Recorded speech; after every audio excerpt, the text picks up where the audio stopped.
And I think we're live. I think we're live. Yep, I believe we're live. Okay, okay. So this is how I start every live stream. I check to see that the live stream is okay. God damn adverts.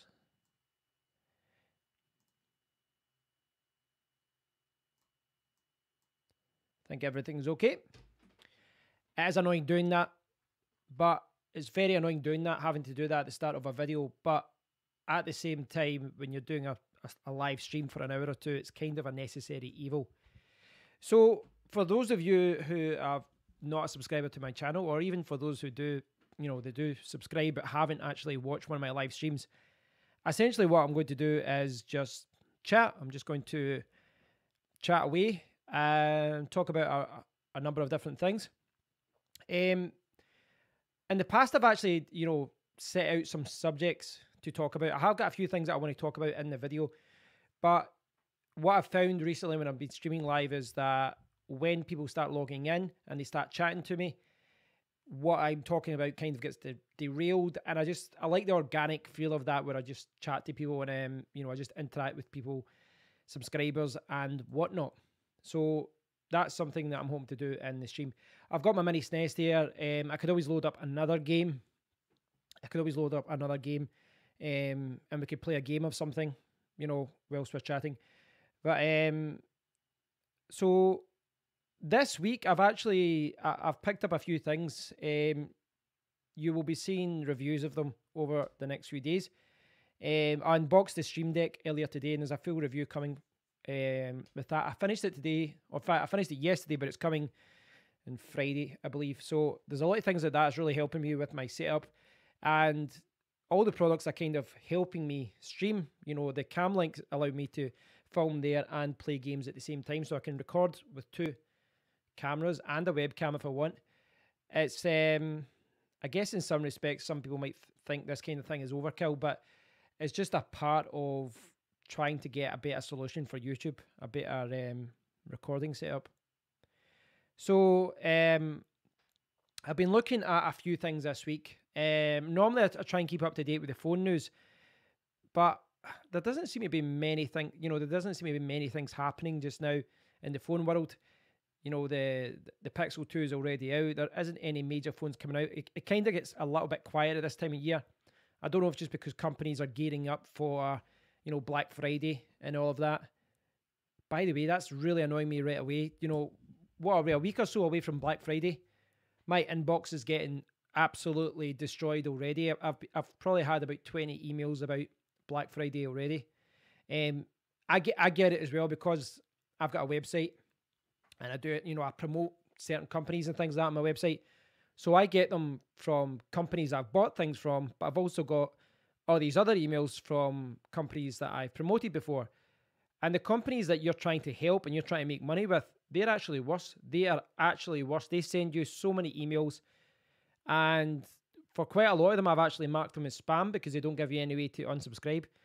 Very, very annoying. This is just the whole Black Friday thing, though.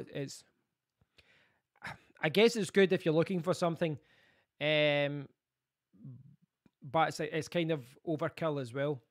I have been looking at some things though, and I'll show you here. I don't know why this webcam is looking so dark. You notice that?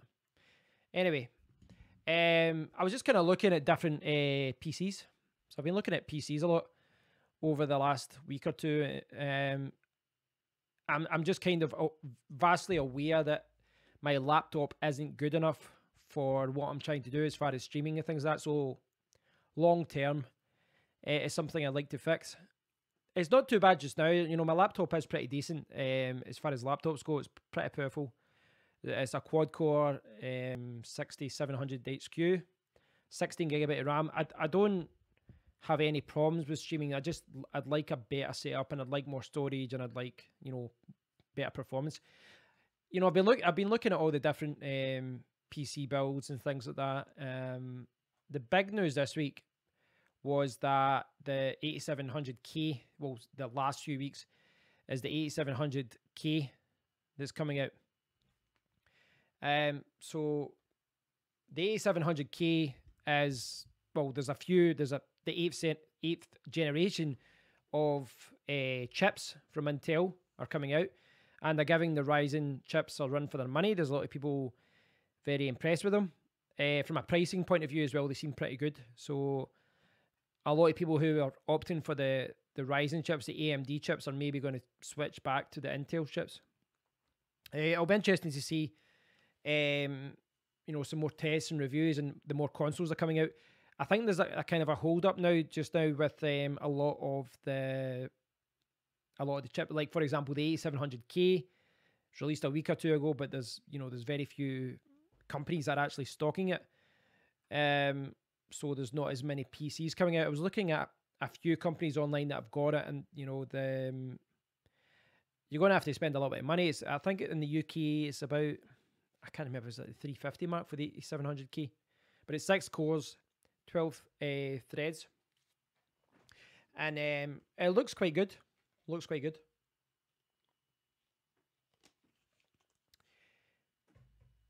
I mean, the big thing that's kind of been on my mind was, how would I get a new PC? And I've been mainly looking at, do I buy used, something that was decent but used, like used or refurbished? Someone's selling it on eBay, or a company has refurbished it. Do I build the PC myself, or do I just buy the PC? And I like the idea of building a PC again, because I built my own computers for like several years. It was only when I went traveling, and when I came back, it was like the motherboard failed, the power unit failed, I think a hard drive failed as well. I don't know if any of this was got to do with the fact that I left the computer with my parents, who are probably switching the computer on and off without, doing it properly and things like that. That could have been an element of it. But I just got sick of troubleshooting. I got sick of things going wrong, and I just wanted my computers to work. I didn't want to waste any time with it. And that's the thing when you build things yourself. When something goes wrong, when for whatever reason something goes wrong, be it a motherboard, be it a hard drive, be it a graphics card, anything, unless you've got multiple units, it's kind of hard to test things, especially if you're doing your first build. And that's kind of been preying on me a little bit, because I remember how frustrating it was. I remember how time consuming it was as well. Hi, Just Andrews here. Early to bed, early to rise makes a man healthy and wise. Yeah, so that's kind of been on my mind. There's pros and cons, because if you build your own PC, you're going to save a lot of money, or you're going to spend the same money but get a much more powerful computer.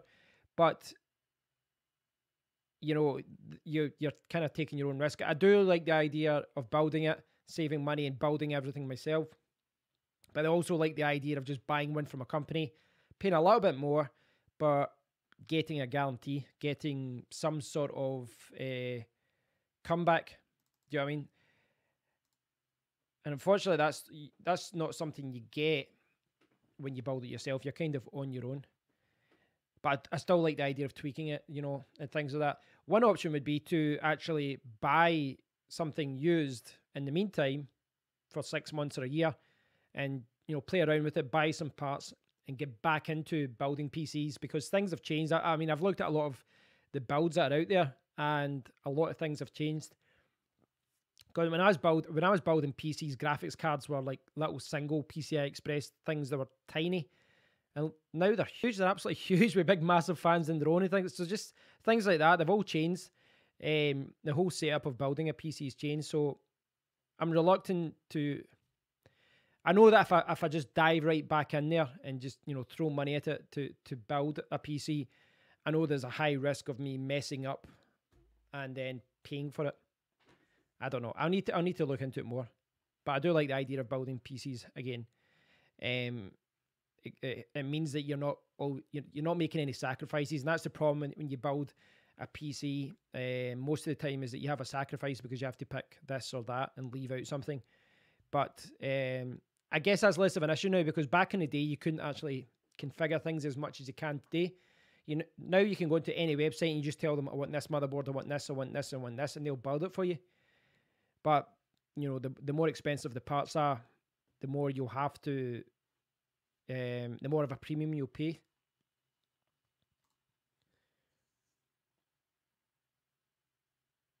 Oh, that sucks, Andy Lucia. So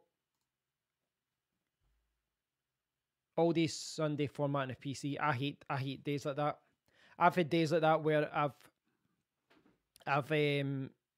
lost. I've had a lot of work to do, and then for whatever reason the computer crashes. I had to reformat and all that, and it just wastes a full day, and it costs you money. It does cost you money if you need to work and you can't work.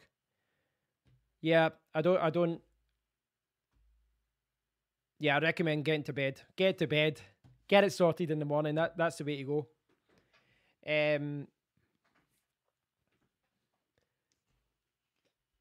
Yeah, that's annoying. I'll be honest, I can't be bothered with Linux anymore. I dual booted my laptop for a few years with Linux, and I just found that I was logging into Linux less and less, and yeah, it just became annoying, and it was just kind of pointless. It was always a problem. You couldn't find the right app, you couldn't find the right driver. I don't know. People always say like Windows isn't as good as Mac and things like that. That whole debate. But I've found the last few years since Windows 7, Windows has been pretty good. I think. Vista and things like that had a lot of problems, but I don't even get started on Windows ME in 2000 and all that. In fact, I think was it 2000 it was okay. 2000 was okay. XP was okay at the end, not the start. That was a problem with Microsoft. When Microsoft, with back in the 90s, they would throw out their operating systems, and their operating systems were just full of bugs, absolutely full of bugs. And basically, the users had to iron the bugs out. Sorry to hear that, Andy. There's nothing worse than losing work. It's one of my pet hates. One of my pet hates. I hate. It's just something about having to go over the. It's like for example, if I do a video and I do a long, detailed 30-minute tutorial video, and this has happened. If the video crashes or something's wrong, sometimes I'd rather spend 2 hours trying to fix the video and try to get it working than re-record, even though re-recording is probably the quickest way to resolve the issue and move on. But just the idea of going through the same thing again, I've done it before as well where I've lost articles. I hate it. It's just something about repeating it all. It's really frustrating.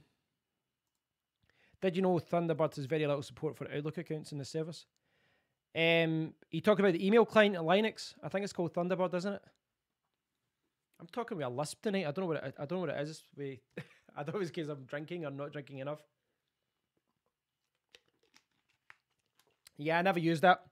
I used to use for years. I used to use Outlook Express, and I used to keep all my messages and all that.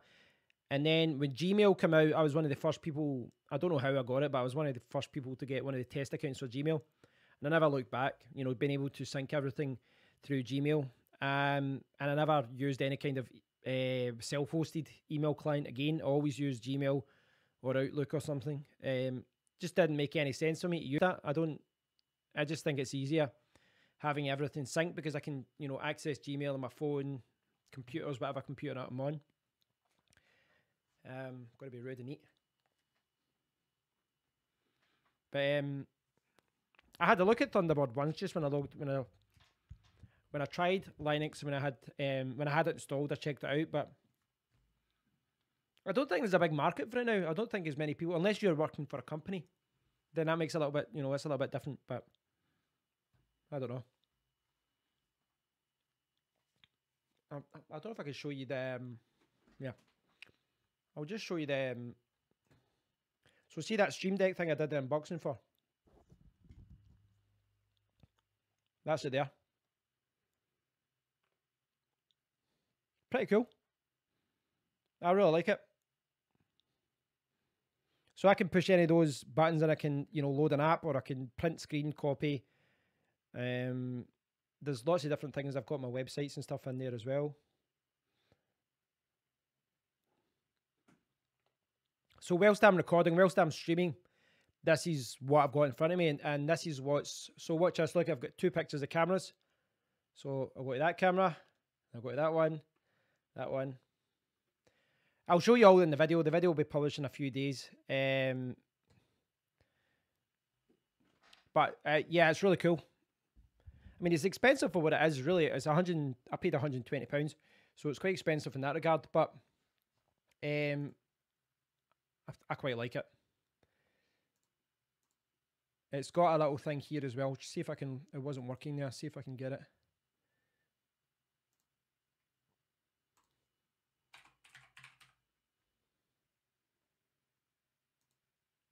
So is it showing? So it's not actually, there's a part of it here that I thought would work. It worked before and it's not working now. There's a part in the little deck where it shows you how many viewers you've got. So when I'm live streaming, it should, in theory, show me how many viewers I've got. But it's not showing me. I don't know why. I don't know why it's not showing me. That's annoying.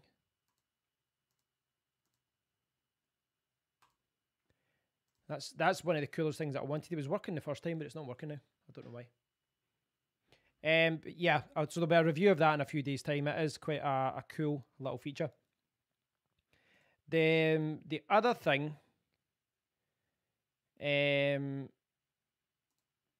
hope to finish work early tomorrow. Filmora, I've never heard of that. I started off, I mean, I tried another video editor, but I started off using ScreenFlow. ScreenFlow is for Mac, and it's kind of a very simple kind of, I get it's geared towards beginners. It's kind of like a idiot's guide to creating videos. It's really good though. The only problem is it's like $100 or so, but I got it part of a package. The only problem with it is that it only works on Mac. And, you know, with all my apps, I used to always switch between Mac and Windows when I had my iMac and then, my Windows laptop. And I liked everything to be cross-platform so that I could jump around. And that was only Mac. And I hate being tied to the one system. The other thing I'm hoping to do this week is get my RetroPie set up again, because I stopped playing around with my RetroPie for games because I stole the micro SD card to put it into my action camera. And then I found another SD card, and then I've got another one that I ordered. So if I show you my laptop screen, I'll get that out of the way for a second. You can see that there. That's actually the image I've downloaded. It's a 64 gig image, and I can put it to my card. But I didn't do it yet, simply because I was worried that if I started doing that whilst I was live streaming, my computer might die. So I'll do it later on. There's no rush for it. But when I do that, I'll show you guys that. It's a new image, and it's got, thousands of games on it. It looks quite cool.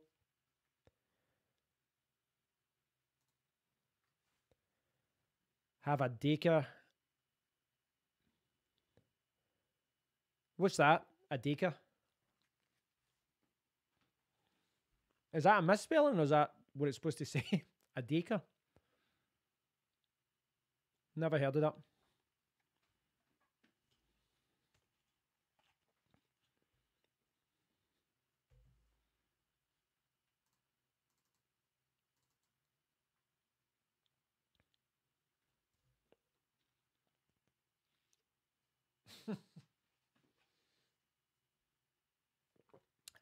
I've never heard of that before in my life. A Deka. Never heard of that. Never heard of that. It's kind of weird because, obviously, I'm in Scotland. I realise that a lot of the words that I use, there's certain words I know that are only used in Scotland. But then there's other words, I've got some friends down in England, and there's other words they'll say something and they'll just go, what? And then I'm like, all right, I just assumed that was a word that everyone used, but it was obviously like a local thing.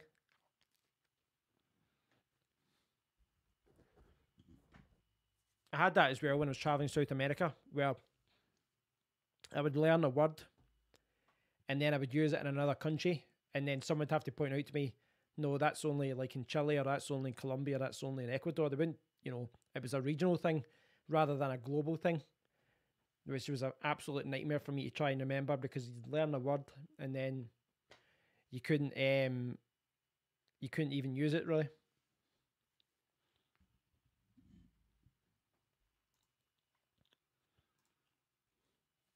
That thing with Stream Deck's really annoying me now.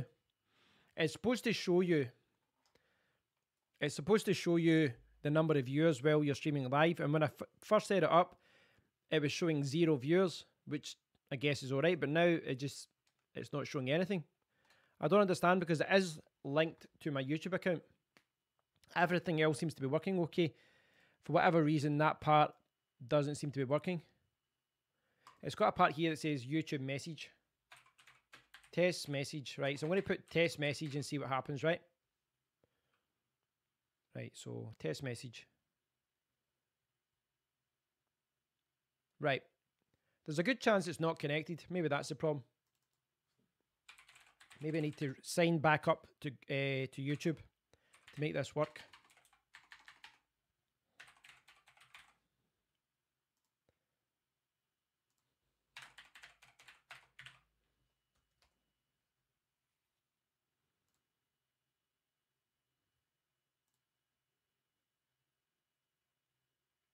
Is that working now?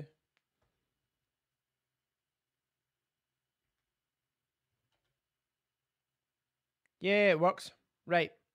So what I did was I set up this button here, and I can pre-program a message there and then just click it and it would send a message. For example, I put test message there, but I could put thanks for watching, guys, or take part in the competition, or thanks to our sponsors, or whatever, and then I could just push it, and it's now showing the viewers. Basically, for whatever reason, it wasn't logged in, so I'll quickly...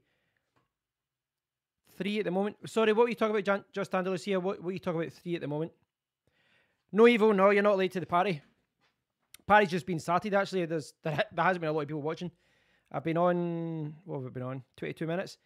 I've just been yapping away. So I'll show you this for a second. So this is the Stream Deck thing that I was talking about, and you'll see the full review.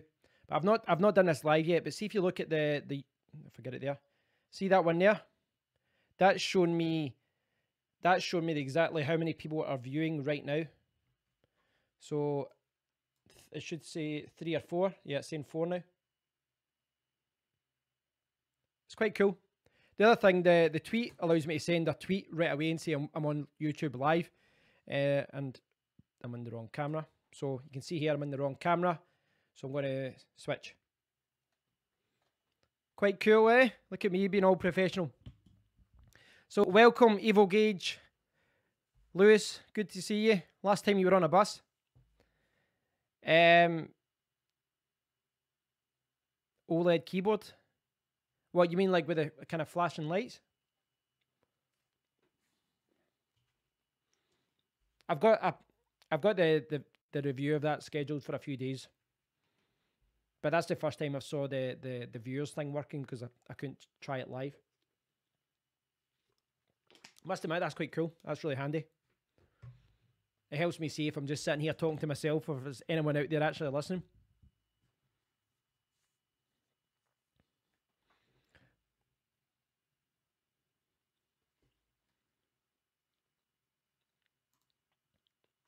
And the other thing, the review's coming tomorrow, is the Cam Link, which is, I don't know if you can see this. Can you see this? If you see that there. That's £120 as well, just like a Stream Deck. I love a bit of an extravagant purchase, but what that means is this is how you're seeing me right now. This is coming from my RX 100 through this into my computer. So I've now got basically 2 cameras and a webcam attached. Individual displays for each key. Yeah, I remember those before. I remember seeing those. They were, yeah, I remember seeing them. And there was a few ones that with the keyboards where you could change it and it would show you like Premiere Pro buttons, and then you push it again, it was Photoshop, and then you push it again and it was like WSD for the arrows for gaming. You don't really see those anymore, don't you? You don't really. They don't seem popular. Oh, that's quite cool that it pings you, Andalusia. Not good that I'm distracting you from your film, but yeah, that's good that it pings you. What film was it? What were you watching? Yeah, the RX100 is good. I've got my overhead camera, my RX10 there. If you can see it in the shot, I can put that on the camera as well, but it's also hooked up the gaming. I've got my mini SNES there. If I want to play a game, could put it on. I actually couldn't think of what game to play when I was, I should really put on Zelda one day and just go through it all. But at this time of night, I wouldn't want to start because I'd end up, I'd end up closing it after an hour because I'm too tired. An old James Bond film. So who's the best Bond? Who do you think's the best Bond? I'm supposed to say Sean Connery, but to be honest, I probably think Daniel Craig's the best Bond now. I think the James Bond movies of the last few years have been great. Growing up, it was like a dead heat between Connery and Roger Moore, I would say. Yeah, I would say they two were the closest. Pierce Brosnan behind those, Timothy Dalton behind those, George Lazenby obviously at the dead last. I would say Connery and Roger Moore. Roger Moore was quite, he was always kind of dry humour. He rather than the kind of sexy, sultry thing that Connery did. No, I quite like Daniel Craig's movies. I think they've been really good. Yeah, Roger Moore had a different. He was actually older than Sean Connery. I like both of them. I mean, because when you grew up, I grew up when I was a kid, I grew up in the early 80s, mid 80s. In fact, late 80s, I guess, because by the time I was watching films a lot, and they would put on. I mean, those two, they would just jump between each film, and every day on ITV would be a James Bond film, and it would be at Christmas, and it would be one day it would be a Connery film, next day it would be a Roger Moore film. They just kind of mix between them. GoldenEye 64. Now there's a game.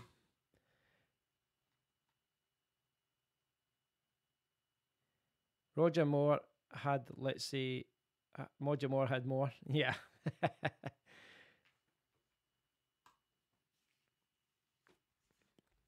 GoldenEye was my favourite game for them. When I bought the Nintendo 64, so I must have been about 16, 17, 18 when I had it. And I bought 4. When I bought the Nintendo 64, I just went out and bought 4 controllers from the start. So me and my friends would be playing 4-play games all the time. And no, I didn't play Perfect Dark. I wanted to. That was the one that came in the Memory expansion. That was... it was Rare, wasn't it? Was it Rare that did that game? I think it was Rare.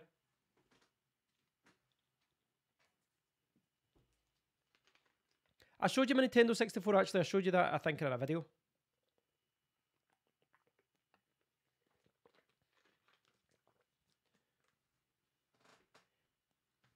I actually bought the GoldenEye. Have I still got it? I thought I had GoldenEye for the Wii somewhere.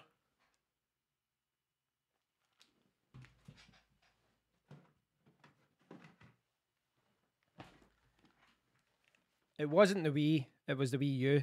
This was something I bought for the Wii U. I need to actually play that. It'd be good to play through one day because I haven't really played it much. I think it's kind of like a similar style to the way GoldenEye was.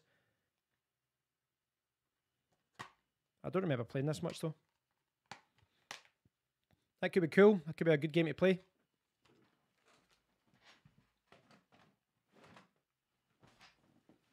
I actually should hook up my Wii U. Actually, there's quite a few games on there that'd be good to stream. I was actually thinking about playing my PS3 rather than the mini SNES, because I've got a lot of games for that, but it's got the HDI, what do you call it? HDPI.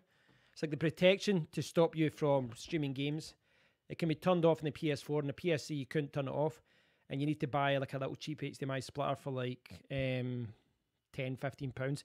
The splitter that I've got is actually compliant for the protection, so it doesn't allow you to play the PS3. Call of Duty Black Ops. I don't even know if I had that one. I don't think I did.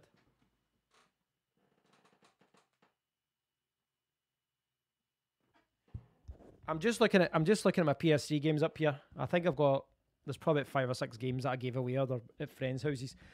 I've got Modern Warfare 3, World at War, Modern Warfare 2. I think that's it. Yeah, that was my Call of Duty games.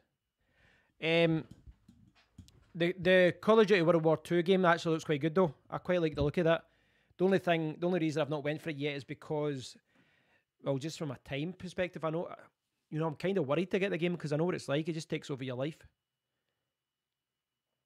I don't know. Maybe I should just buy it and just dedicate a day to playing it.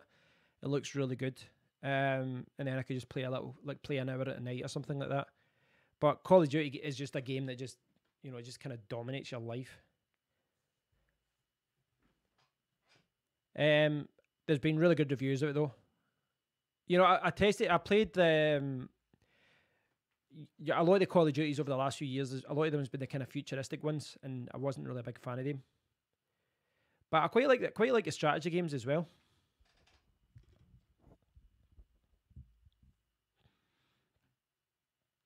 Dreamcast was a classic console.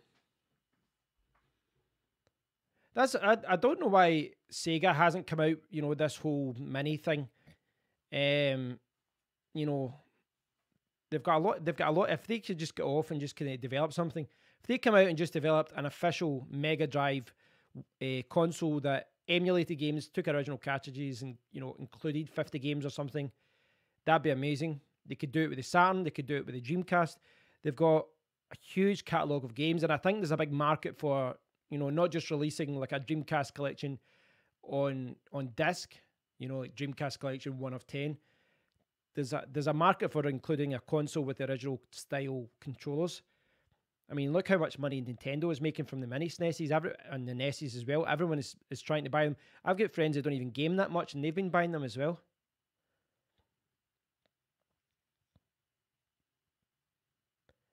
What are you talking about? Strategy games, Andalusia?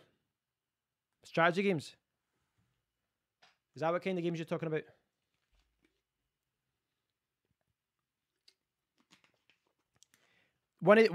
I've got the Civilization games on my computer, but one of the games that I've got installed is Red Alert 3. It's like from the early 2000s or something. I'm terrible at it now. Like, I used to be quite good at it. I'm sure I streamed it one day, or I recorded a video for it one day, and I was terrible. I get absolutely killed. I get mauled by the computer. I quite like the Red Alert games. I like the Command and Conquer games. Always found them fun. I can stick a game on if you want. Oh, hi Kevin. Yeah, that's better than me calling you just Andalusia. I probably should have just asked your name earlier. That probably would have made more sense. Nice to meet you, Kevin. Yeah, that should have asked your name. That's the same when someone leaves a comment on your website, and they don't use their real name. You're like, how do I reply back to them?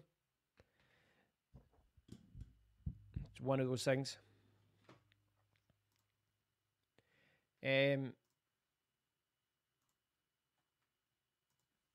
Yeah, so I have been looking. I was talking about this when I first launched the video. I have been looking at PCs. I don't know about buying just now. In the future, Are you guys aware of PC Part Picker? It's a worldwide site. They've got like regional variations of the website in loads of parts of the world. But if I show you it here, so this is PC Part Picker, and you can see it's UK at PC Part Picker. There's look at all the different variations: Australia, Belgium, Canada, Holland, Spain, France, blah blah blah. They're all there.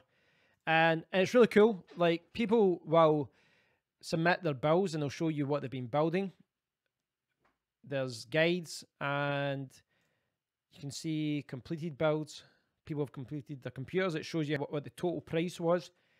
The build guides thing's quite cool as well, because like these are ones recommended by staff. But say for example you wanted a modest gaming build, one that can just handle decent games. It's got £780. But the good thing is that down here it tells you what parts are there, and this is how they make their money, through the affiliate links down here. But you can actually remove these and then just add your own. You can change the parts, so you can customize it and then save it. So if I ever decide to build my own computer, this is the kind of thing that would be really, really useful. You can kind of look at what other people are doing and then modify it accordingly, like change the tower, change it. I was reading that there. Change the parts. I like some of these mid towers are quite good. I like some of the smaller cases. I know that you're kind of limited in many ways, but I like the idea of these micro towers and mid towers just because they take up a lot less room. That's one of the things where I used to have a big Cooler Master case, and it was the Cooler Master case was awesome. It was huge. I think I paid over $200 for the case alone. It lasted me for years. But the thing was huge, like absolutely huge, and it just always seemed to get in the way. It was so big. I do like the idea of these kind of smaller setups, but I think the micro builds are a little bit too small. What am I consuming? I'm uploading at 10 meg basically. So hold on, I'll see what I'll see what my speed is.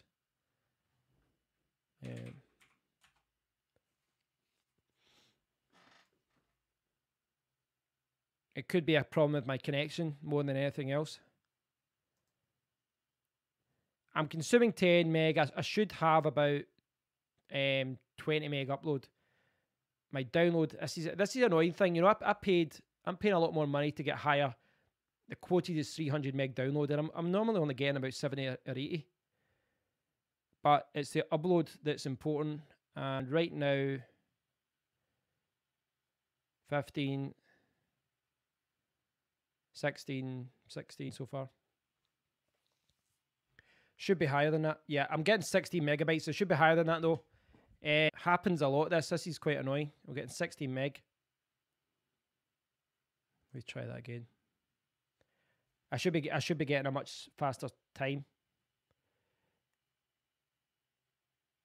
I mean, the most important thing is that I can upload at a decent rate. You know, Evo helped me when I first did a live stream the other week and I was testing.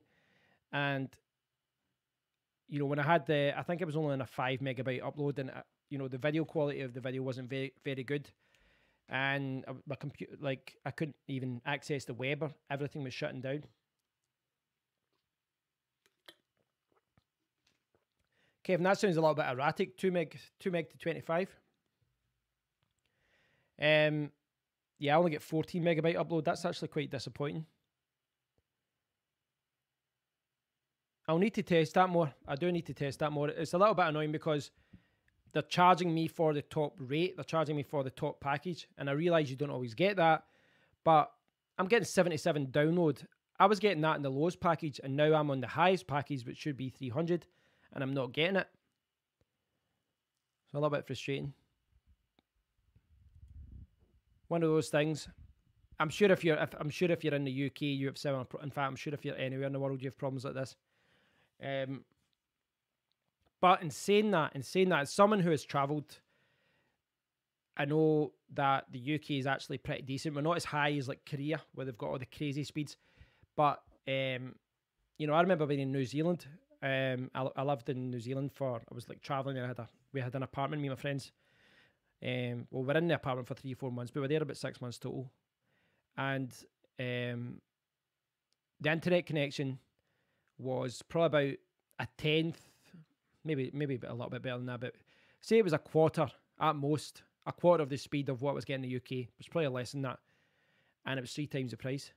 So I went from getting, you know, fairly affordable internet connections back here in the UK to going to New Zealand, and the speeds were much, much worse, and I was paying 2 or 3 times the cost, you know, 2 or 3 times the price. No, there shouldn't be any traffic. There shouldn't be any traffic management, but I shouldn't be on that anyway.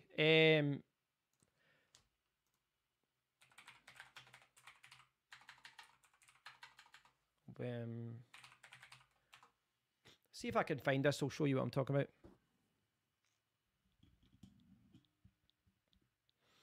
I don't believe there's any kind of traffic management. €40 for 20 meg. Is that 20 meg upload? What's your download?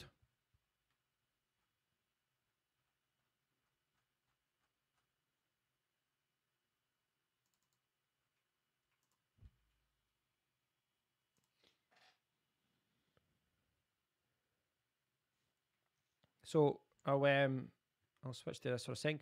This is what I've got. I've got the 300 megabytes per second Vivid 300 fiber broadband. Now, it used to be in the really, this one, 50 megabytes, but they kind of uploaded it to 70 because it was so slow. But it says £27 a month. I was paying like 32.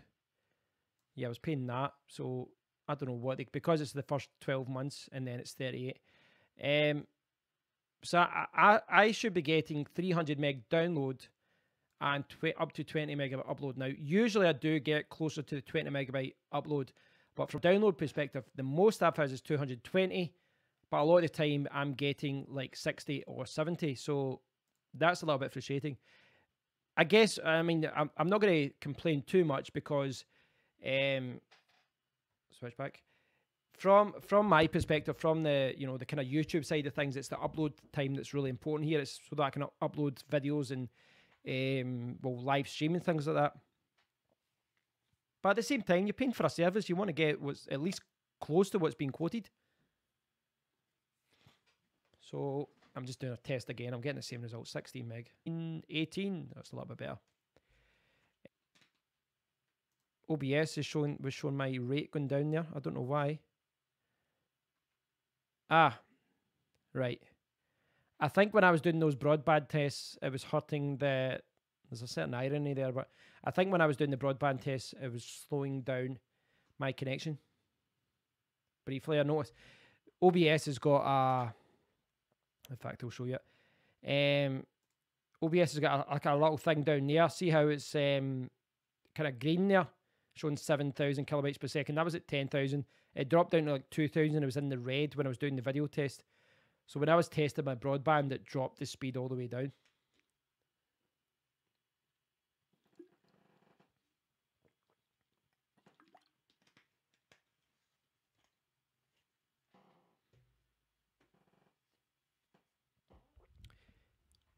Only obliged to supply 75%. To be honest, there's probably something like that in the UK.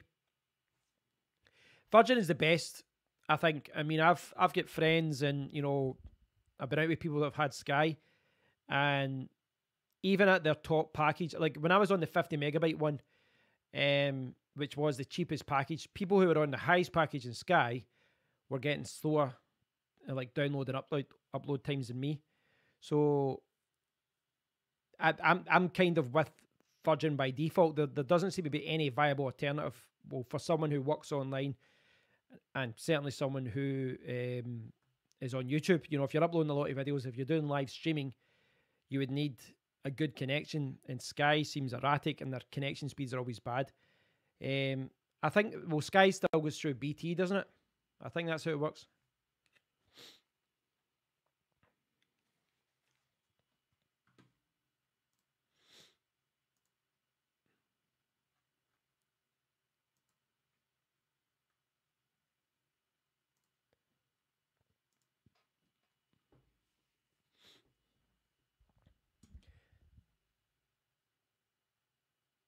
So you still going to do the YouTube channel, Kevin? Are you still going to do that?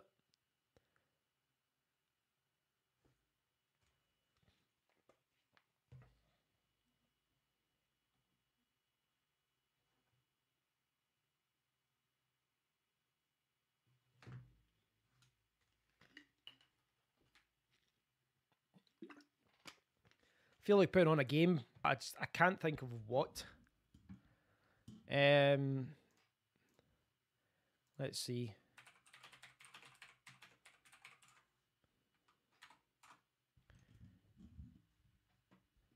Yep. Just put out the question out there. Feel free to ask any questions you've got. Let's have the question.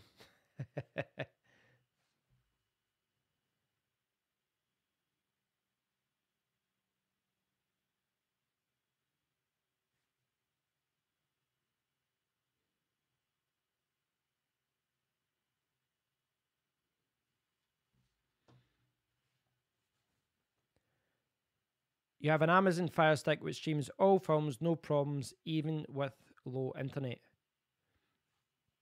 Yeah, I'm assuming it's buffering or it's encoding things. Like I know, for example, with Sky's system for delivering content online is terrible.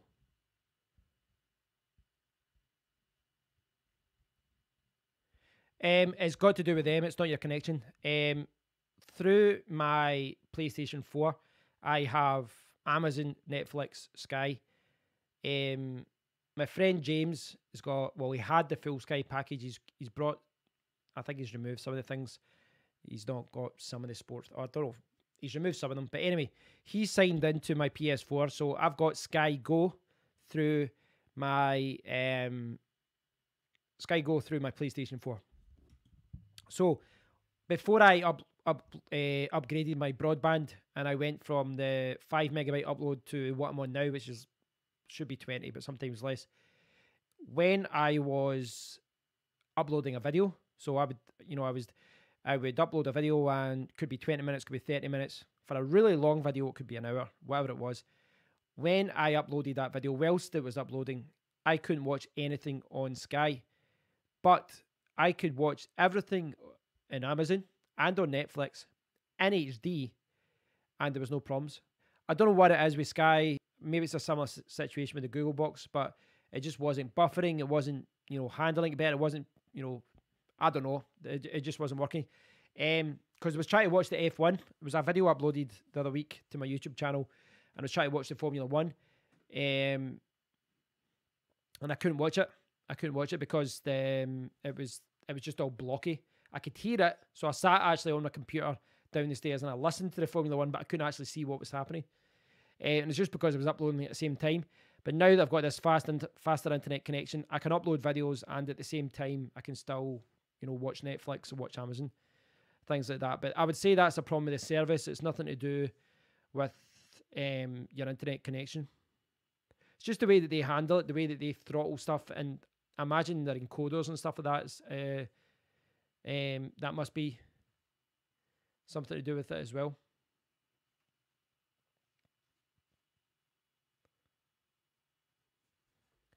Well, that's the thing. Like, when I encode my videos, I generally use H.264, whatever the codec is.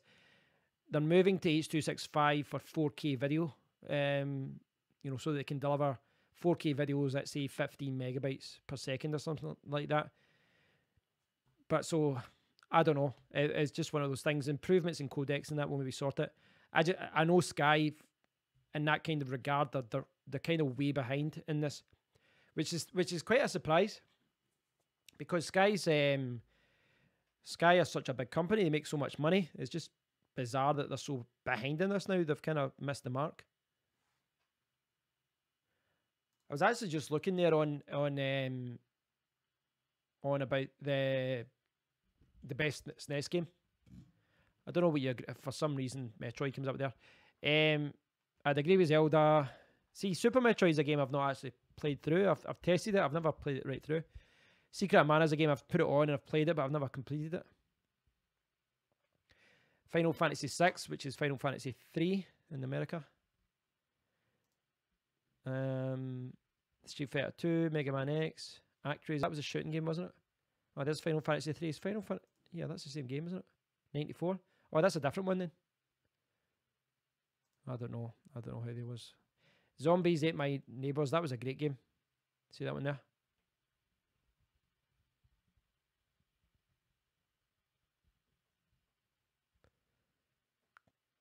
Super Street Fighter. Mario Brothers 3 is coming up. I guess that technically was a SNES game. It was on All Stars.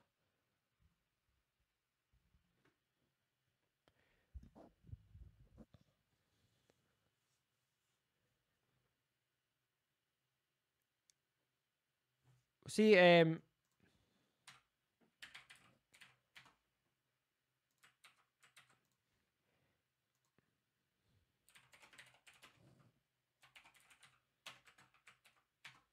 use that loosely. So when you sign up for the internet, an internet service, they'll tell you that you'll get this and you'll get that. After you've signed up and you're testing everything, use speed test. That will help you see what you're actually getting. And it'll tell you your download rate, your upload rate. And you do kind of need to take an average and test different times of the day. You could even be really anal about it and just, you know, if 9 a.m., write down the upload and download time, 12 p.m., midday, 3 p.m., 6 p.m., and then you'll get an idea of when your internet is fast and slow. That's a good. There are alternatives to speed test, but that's one of the better ones, I would say.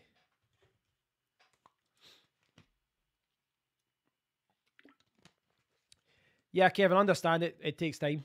It does take time to get into it. I was kind of on and off when I started. I didn't, you know, it was months before I would upload a video and then it'd be months into it until I did another one. Do you have all the equipment for it though, Kevin? Is it, you know, do you have all equipment wise? You have everything that you need. I think the biggest thing, you know, I think well, audio is the biggest thing. I think audio is the biggest thing. I think if this video quality wasn't as good, if I was sitting with this webcam, it wouldn't be so bad. But I think audio is one of the best things for me anyway. I think most people agree that if the audio is terrible, if there's hissing and all that, I was facing the wrong camera there. If there's hissing and all that, then it can make something look very unprofessional. I think audio is what can sometimes separate, you know, a YouTuber from being successful and not successful. But I started off, I didn't know much about audio. I didn't know much about video either.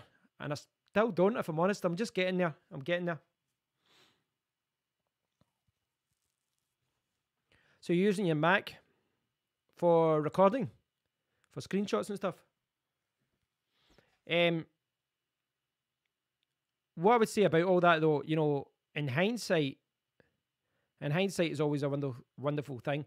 But in hindsight, I think if I had to do it all again, you know, start the YouTube thing again, well, firstly, I'd like to get in earlier. Secondly, I wish I invested more money quicker. I think I always kind of thought it's better to just kind of build up slowly and buy equipment and then build up. I guess there are benefits to that, I guess, but I probably got in YouTube later than I should have because I was a blogger. I was a website.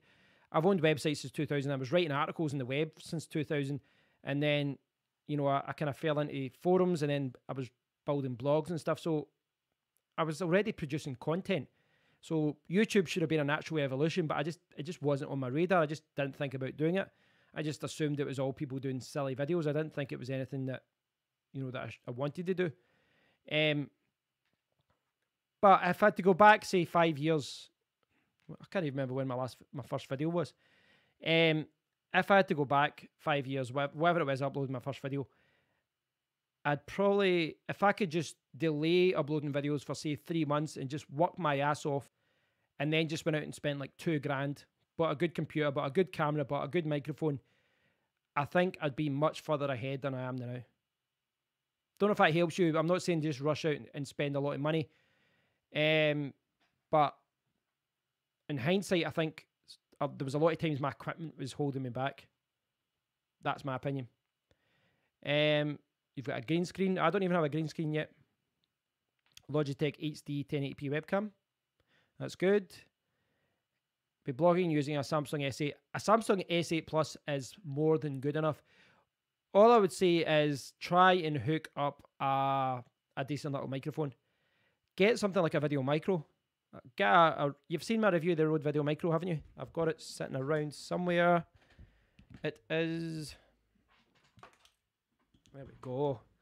So, that is... In fact, take that out. That is the Rode Video Micro. Now, I've actually got two cables for this. This one... Yeah, that one's for cameras. I've got one that's just it's a TRRS. So, where is it? I do have it here somewhere. I do.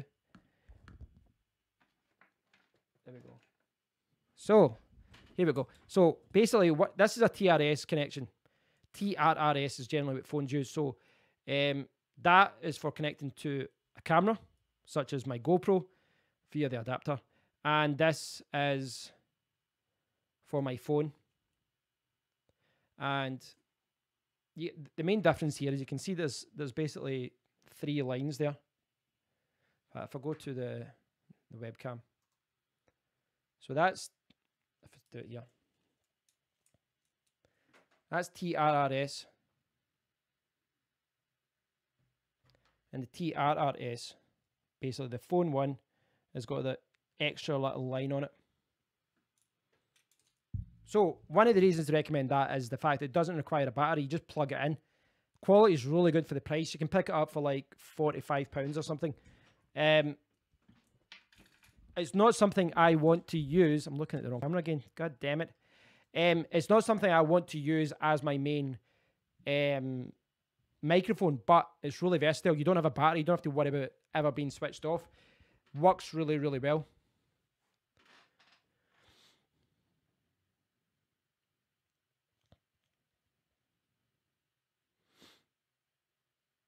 Yeah, I think if you can get a decent mic and use your phone, it'll be more than enough. You could get a Rode VideoMic Pro for like 120 or something like that. I reviewed, hold on now, more things.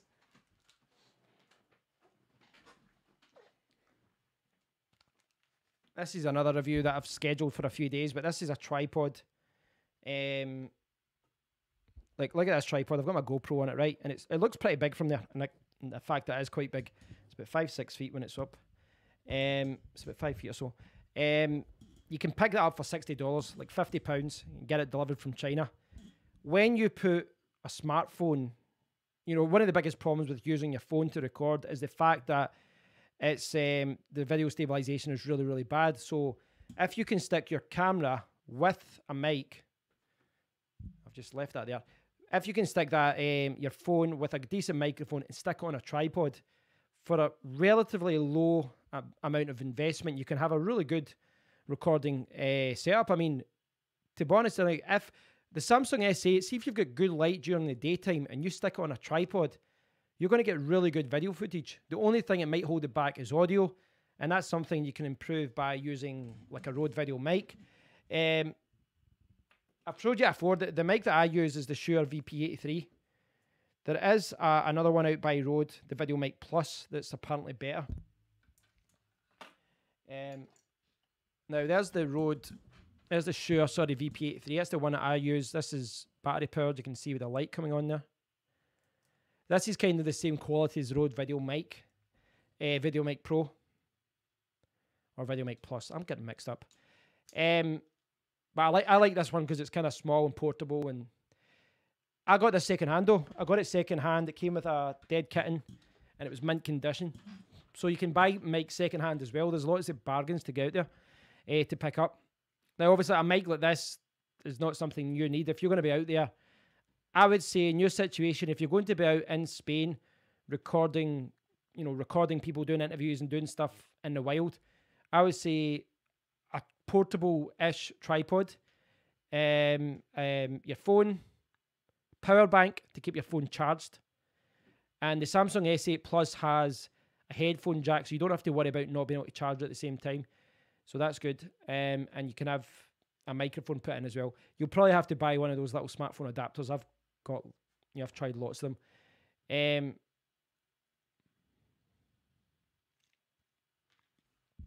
Okay, well, if you don't need a tripod, I would say that you still need a microphone. I would still say, well, it's up to you, but I would say that a mic can make a really, really big difference to how people will perceive your videos. If the audio is really good, if the audio isn't good, you need to. I realize you'll be in Spain, but see, with a bad microphone, you're like a smartphone is going to pick up a lot of wind noise. Whereas where is it? Like, for example, I quite like how close all those things are actually. There's a Shure VP83, and I got this Windjammer on it. So I could use that, you know, when I'm out. I can use that when I'm out and about outside, and it would greatly reduce the wind noise. So you could do videos out, and here's the thing: see, even if it's not that windy, like in the UK, for example, if I've did a lot of audio tests on video of the microphones that I've tested, and I've been recording, and at the time I didn't think that it was that windy, and yet when you go back and hear the footage, it's really, really windy. So I think a Windjammer, the Video Micro, the cheap one that I showed you, the Video Micro actually comes with one. So if you want just a very cheap option to get you started, that would really be helpful. So that's about €50.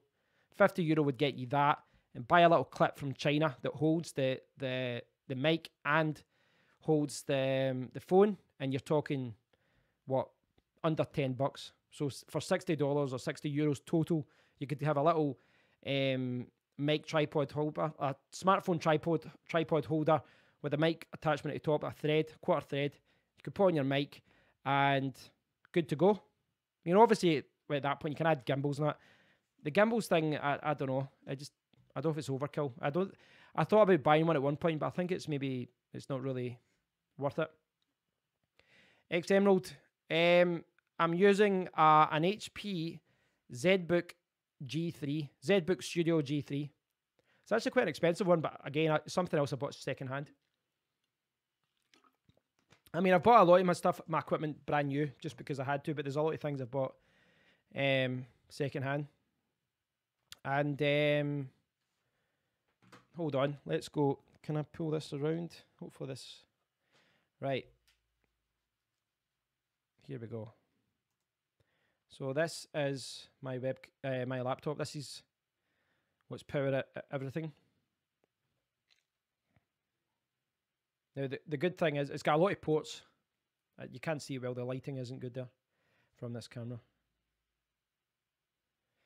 It's if you search for that though.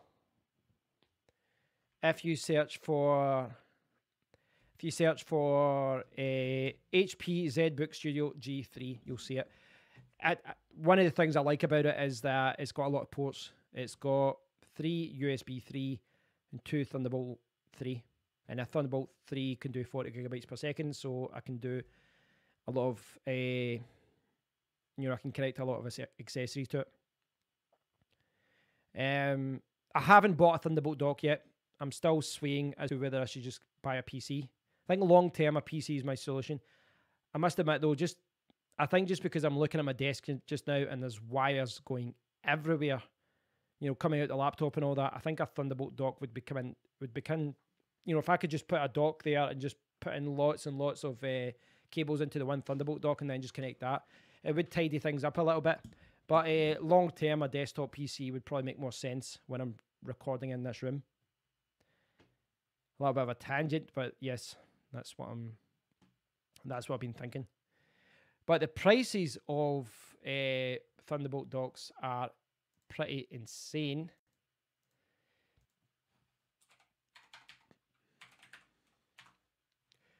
I'll show you what I mean.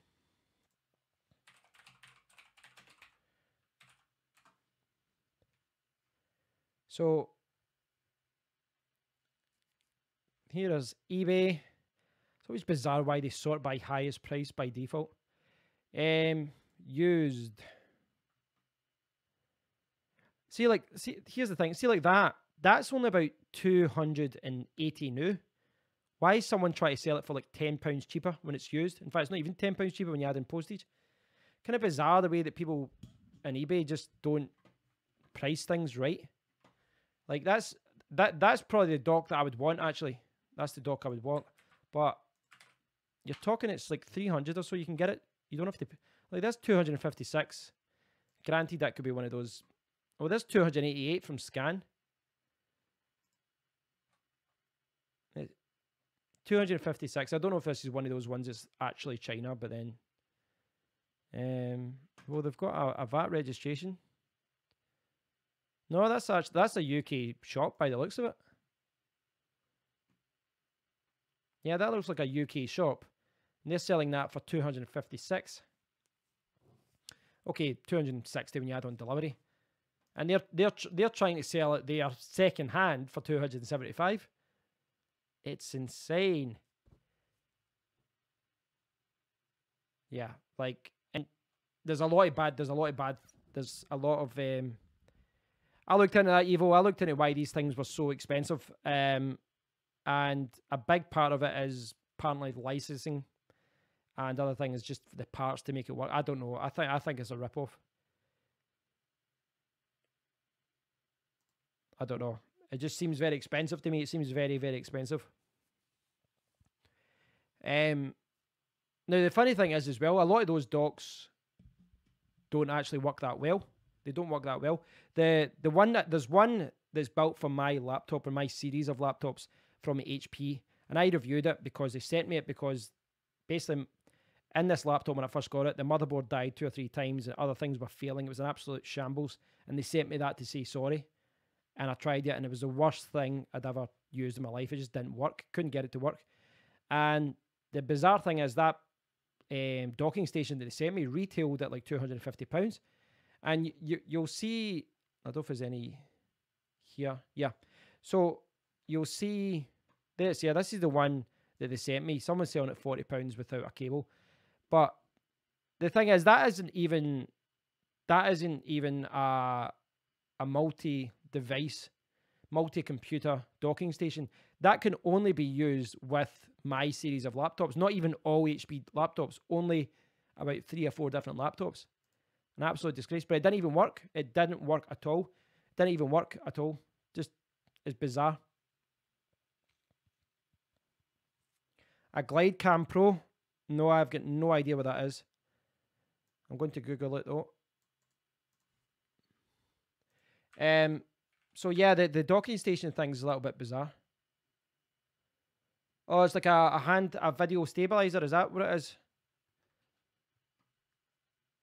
It looks like a video stabilizer thing. Well, that looks like something that pros would use.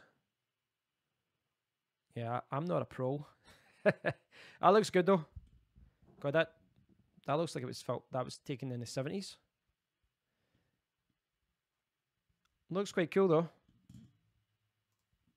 Yeah, it looks quite cool. But the docking station thing, that's what's put me off. The other thing as well, see a lot of these docking stations, like I said about that one doesn't work. See if you look at the reviews for the Dell, these might only work with Dell devices, but the TB16, the TB15, there's so many bad reviews of these things. They're like, all the Dell owners say it's terrible, and everyone's trying to sell them, which is why there's so many of them being listed here. And then there's things like the StarTech ones are just getting really bad reviews. You know, these ones that have, like, there's no driver support, the company isn't supporting them. There's not really a big selection. That's probably the best one there, but, you know, why would I buy that when I could buy it brand new cheaper? I think that would be a good one to buy new because it does have 5 USB 3.0 ports. Very good condition, didn't end up using much. I mean, good luck with the guy. I'm sure he's trying to... I hope he gets something for it, but you shouldn't be trying to charge more than what it's actually selling for. That's just silly. The other thing I was looking for this week, I was kind of just... To go back to what I was talking at the start of this video, I was talking... There we go. I was talking about my situation as far as what I'm going to buy, as far as 3 options, I would say. One is buy a used PC. Well, 4 then. Docking station was maybe 1. Another would be buy a refurbished PC. Another one would be build a PC myself. Another one would be buy a PC from a company where either pick the parts that I want and they build it, or, you know, it's got all the things that I want. But I was looking on eBay. And I had a discussion with this with my friend the other day. My friend's like, he's like a tech god. He used to do he's moved company now, but he used to handle the police security, you know, their computing for Scotland. Really, yeah, like everybody says that I'm a computer guy, but he's the guy that I go to when I've got problems. And he was telling me, you know, there's lots of bargains on eBay, and you can maybe get like an old server and just get a couple of racks or whatever and just put Windows on it.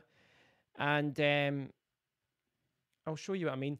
Like, if I could get, like, I don't really, unless I'm going to be playing games, I could just get an old, let me see, Windows PC.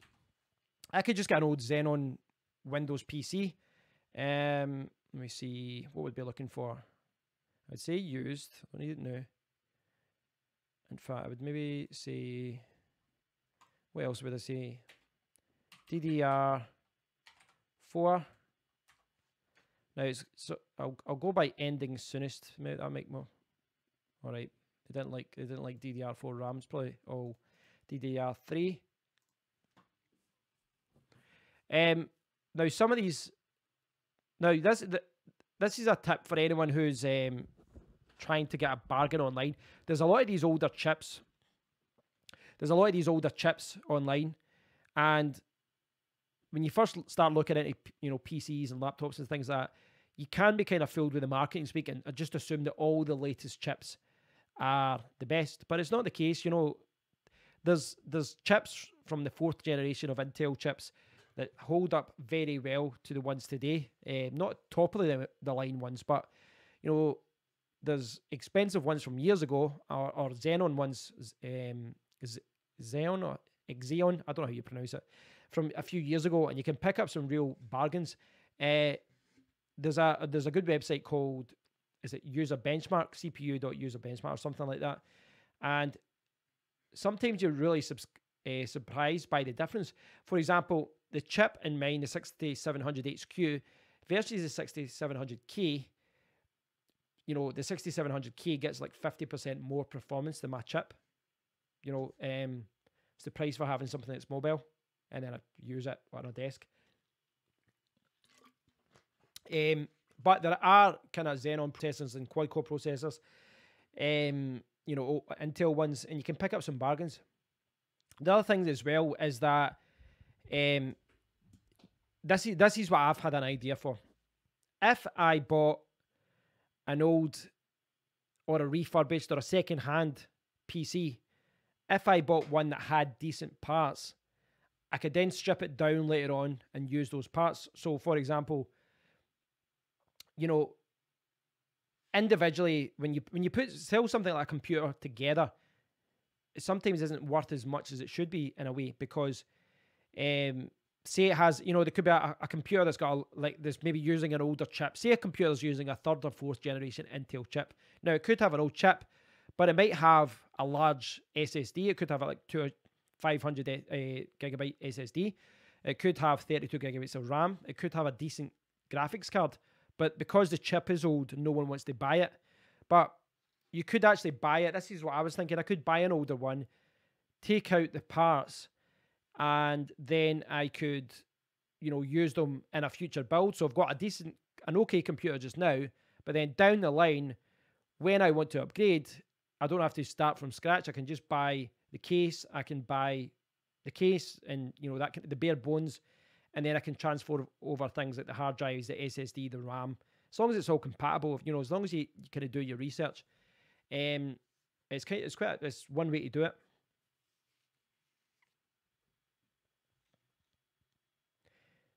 Yeah, like the SSD is probably one of the biggest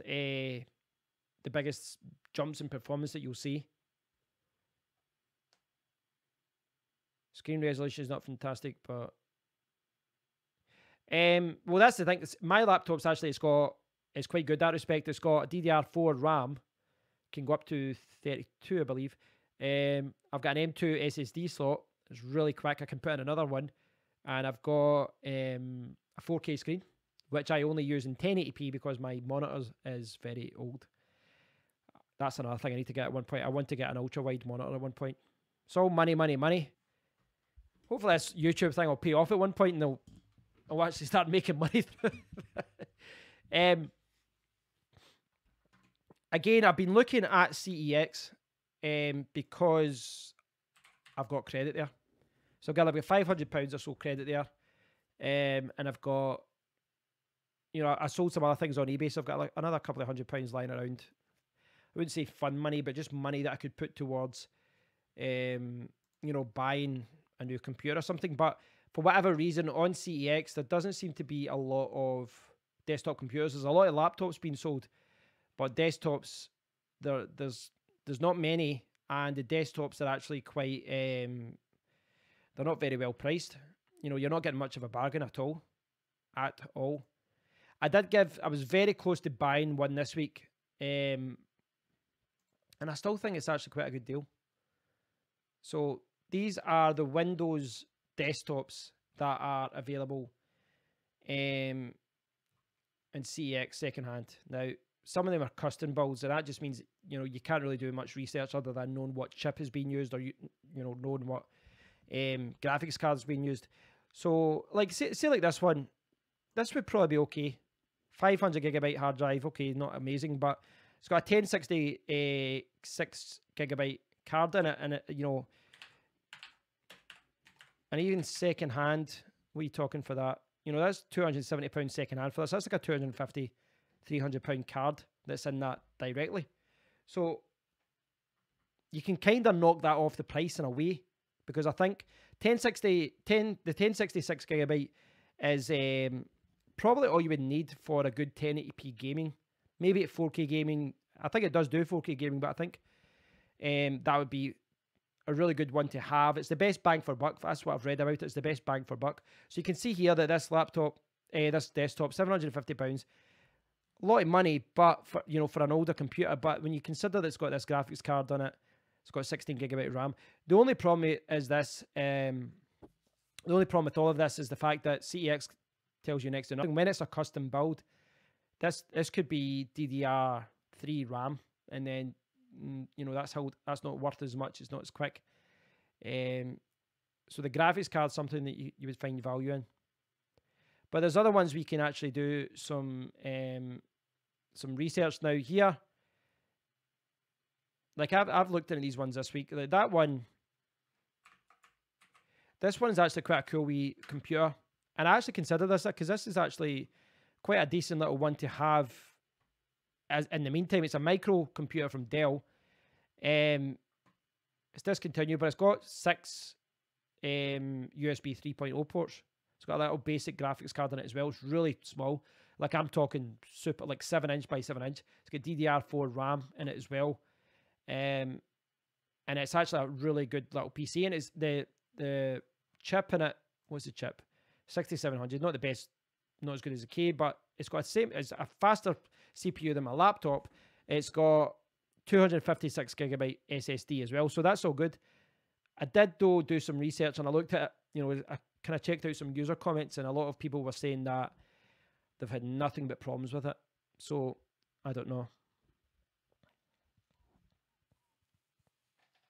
Yeah, Windows do charge a lot for a Windows 10 Pro. I mean, I think, is that what I've got? It is. I'm just going to double check that. I think it is Pro that I've got. Yeah, Microsoft Windows 10 Pro. I've got that as well. To be honest, that is, I can't even remember what the difference is between them now, if I'm honest. You know, between 64-bit Home and Pro. I've been using Pro the last few years though, so yeah, it's Pro that I've got. The other one that I was looking at here, right, so see if you look at this picture here, they've actually uploaded the picture of, this is actually the HP 800 G3 Micro. That's what the picture is. But if you look at the specifications and the fact it's got a DVD writer, and that doesn't actually have a DVD writer, you can actually see this is actually the HP 800 G3 SFF, small form factor. And this is one I have given this some serious consideration. There's only one there, so if someone gets it, I don't care. I'm not going to lose out. But it's got a decent spec, 6700. You'll see 256 DD SSD, 16 gigabyte RAM. That can go up to 64, I think. There's a picture down here with the ports. Where's the ports? Where's the ports? Is it this one? Yeah, so this shows you the ports. Give you an idea of what this is like. So there's the mini one. That's the mini one I've got the picture on. But this is the one, the FF. It's also got a USB Type 3 there, the Thunderbolt kind of style one. It's got two USB 3, two USB 2, microphone ports, etc. On the back, another two USB. It's got four USB 3 at the back. It's got two display ports. Now the base thing, it's got all right, Carrie. No, I've just been looking at PCs. You can see the PCs here. So they've got one PC Express, but it's a low profile one, and one's wired as an X4, so it's like the smaller, the less bandwidth. But it's got the M2 SSD, so the actual storage alone is probably worth about £100, maybe 90 or something. And it's got additional storage bays as well, but it's quite a small solution. Doesn't have a graphics card, but it'll have HD graphics 530. For the price, it's actually quite a decent price. I would say that's quite a decent price. But, you know, it's got DDR4 RAM. It's got decent SSD in it. M2 SSD. It's got a decent chip in it. All these things can be reused if you build another computer. But it, you know, I could put in I could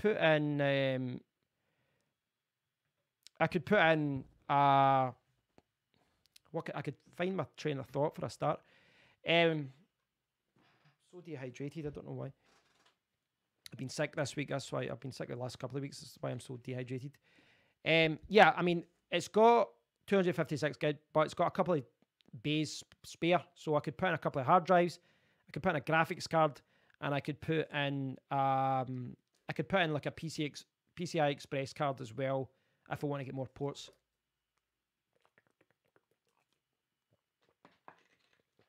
Yeah, you'd have to, like with your computer, you'd have to keep that somewhere. Kevin, you'd have to keep it somewhere cool in the house.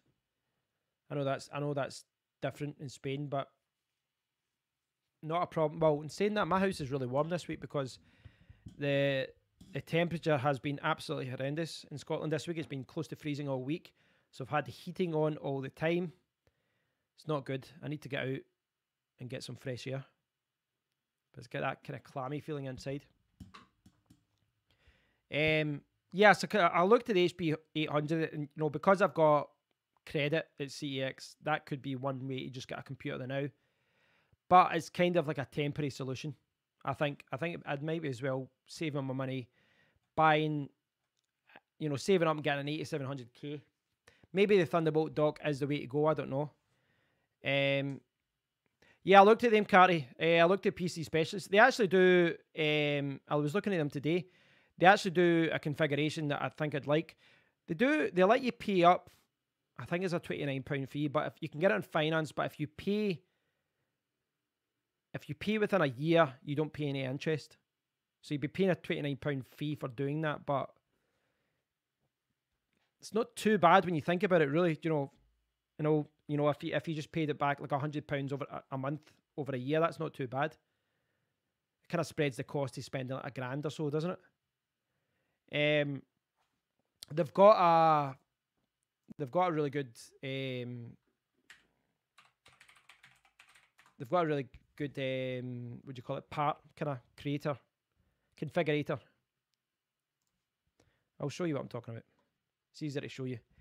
On the homepage here, so the 8700K is getting really good views. It's 6 cores. Now, for video editing, this would be really good for me.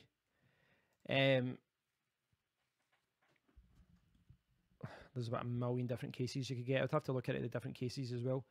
But there's the 8700K. So it's only £742. The thing is, I don't think this includes Windows yet. Oh, it's got Home included. Pro.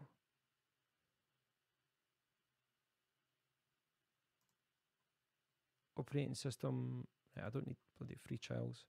I don't mind configuring this. I'm not buying anything just now anyway. I'm just kind of messing around with it. You just saw my funky keyboard. What, the actual video review, Carrie? Is that what you're talking about, or do you talk about it on camera? It's really cool, actually. I really like it. Pro. That's actually not too bad. Pro. I would get Windows Pro. USB options 2, Type A, 3.0. I'd want 3.1. 1 Type C. That'd be okay, just put it in there. I think the Type C. I think 3.1 would be actually more useful than a Type C. I'd need a wireless connection as well. Wireless, no, I don't need a router. I need networking. Wi-Fi not included. No, I don't need that. I need Wi-Fi. I need Wi-Fi.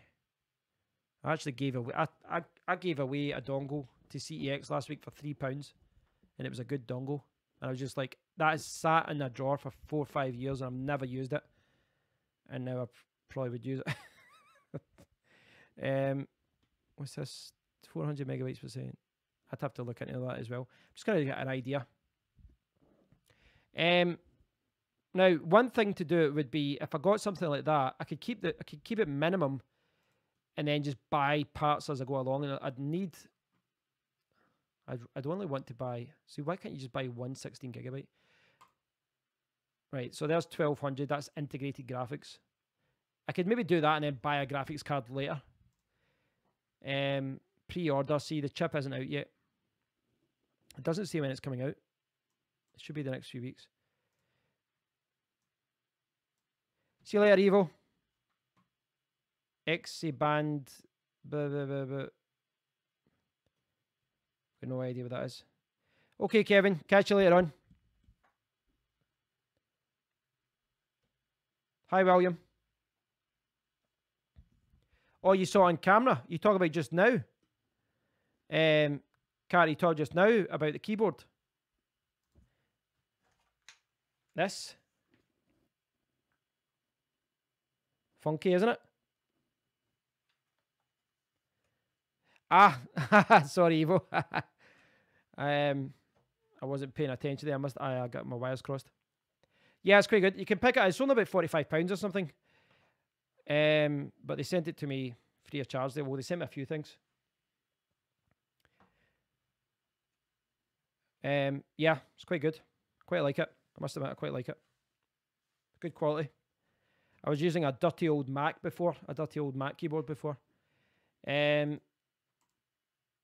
So yeah, that's another option. The other option would be that I could get a computer and then just kind of get the minimum bare bones to survive, and then later on I'll add things as I go on. So down the line I would add like a 4 terabyte drive for storage, and then I would add like a graphics card, and then I would add this and I would add that.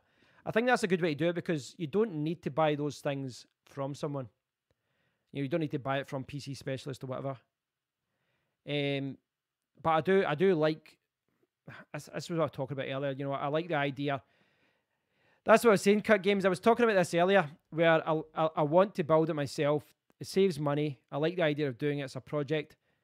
But then at the same time, if anything goes wrong, I like the idea of just sending it back and getting it fixed. You know, someone else fixing it because it's their fault. Pros and cons, I guess. Pros and cons. I mean, I have been looking at PC Part Picker and just kind of looking at what other builds people have. Cut Games, what do you have just now? What computers do you all have just now? I'd like to hear what kind of computers you've all got, like spec-wise. Because I've been looking a lot at it. I've been looking at a lot myself.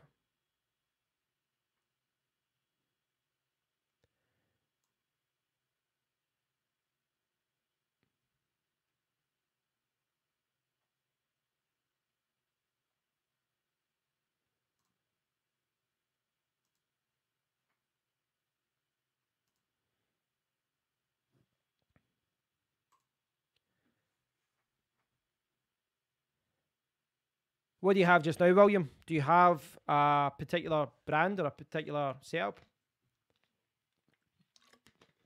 Give me 2 seconds, guys. I want to jump to the toilet for 2 seconds. So, in the meantime, post me what computer you've got and what spec. Same with you, Carty, if you're still watching. Let me know what you got from PC Specialist. I'm kind of curious. I've been looking at that recently, and I'm still debating whether to buy one used, buy an old Xenon eBay refurbished thing and do it up, or just... The savings aren't as good as I would think. That's what's leaning me towards maybe just buying something new. There's not as much savings if you want something a little bit quicker. But I don't know because there are some baggins on CEX, and I could pick up that old HP one in the meantime. I could strip out the parts later on. But again, that's a temporary solution, and maybe I'm better just getting something that's going to last me for years. Back 2 seconds.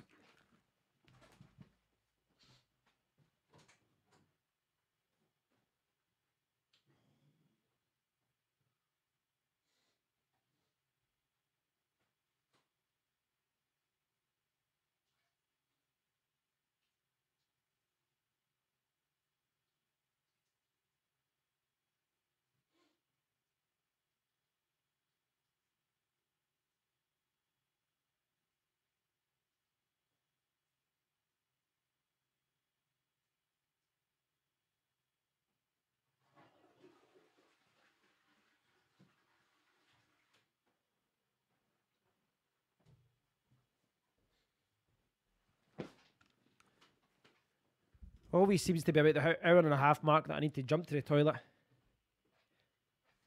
Right, what have I missed? A laptop that has 4 GB of RAM, non-upgradable, and an Intel processor and a 2-core. Yeah, I'll be honest with you, William, that sounds terrible. But at the end of the day, though, it depends what you're using it for. You know, if you only use your laptop for Facebook and YouTube, that's fine. That's all you need it for. That's probably going to be enough. And a lot of people, I know. If Carrie's watching, he'll know what I'm talking about. My friend Michael's big brother, man, like I'm sure he'd bought a top of the range MacBook, and all he used it for was Facebook and YouTube and shopping. Didn't need a computer that expensive. He spent thousands on a computer that you could have just got a computer worth £300 that did the same thing. Pointless. It's different if you've got a purpose like gaming or video editing or productivity. Cut Games. What's your name, Cut Games? I had this like just under Lucia, who was there earlier. He was Kevin. Just weird referring to someone as their, username. One for me, 6700K system, 16 GB, a 1080. One of the kids is a Ryzen 1200, 8 GB RAM, 8 GB RAM, 1060, both good, but 6700 system best, and could get a great price. Well, that's thanks, Angie, or is it Angie or Angie? Angie or Angie? I don't know. Yeah, William, if it does the job, then just stick with it. That's what I would say. If it does the job, maybe that's there's no reason to upgrade. So yeah, I've been looking at it more. The thing is, a part of me thinks get the 8700K. It's 6 cores. It's future proofing. It's a faster processor and all that kind of thing.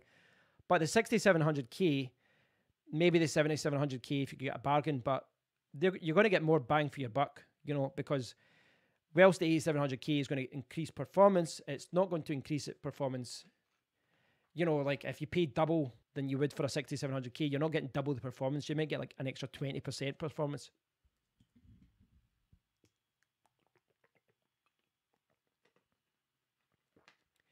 See, Bonnie, see if you've got an old MacBook Pro, and you could be as well just selling it on, because you'd still get a decent price for it. Well, if you were, wanting something a little. Generally, Windows computers are much cheaper.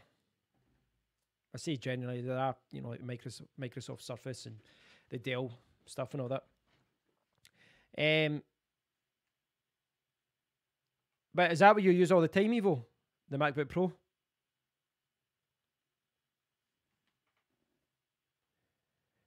From a bargains point of view, it's very hard to get a good bargain on the MacBooks. Well, that's I read about that. Cut Games. I read Andre. Sorry, I read about that about the 8700K that's going to be using a different motherboard and all that, and it's not going to be backwards compatible. So now that's annoying, but if I bought the 8700K with a new motherboard, that wouldn't really be a concern. I'm just trying to think what's the best for me long term. If I'm doing video editing, the more cores is better. The laptop I have has a touchscreen. It's an Asus laptop William's got, connected to the monitor all the time. It depends what you need it to do. Like, say to be honest, it's mainly the kind of video streaming kind of side of things that I need. I wouldn't need a top of the range graphics card unless I start to decide to do PC gaming again. And it's not something I've done in years. But I would maybe change. It would maybe change if that would maybe change if I did get a good computer. So, like, for example, I saw with PC Specialist, let's see. Where's my mouse? Sorry, I'm not sure the comments are well. Right, so I saw in PC Specialist, if you go to the home page, I'm sure it was this website, you know, there's a lot of free games. They're throwing in a lot of free games for it. So, you know, I could maybe get back into it. If I did buy a PC that had, you know, a good configuration for gaming, maybe I'd get back into it. I did used to play it on the PC. I used to play Counter-Strike Go, Counter-Strike Source, etc. I used to play that a lot. But when I went back to it after, you know, when I got Call of Duty for the PlayStation 3, I kind of stopped playing Call of Duty. When I went back years later, I was terrible. I used to be, I wouldn't say amazing, I was decent. But when I went back, I was a total noob, as they say. Ryzen's compatible for the next few years and Ryzen Plus out early next year. I don't know. I'm still looking at this because a lot of people are saying that there's problems with the RAM. Certain brands of RAM isn't working with the Ryzen. And they're saying that when you know, the new Intel series is actually well priced compared to the Ryzen.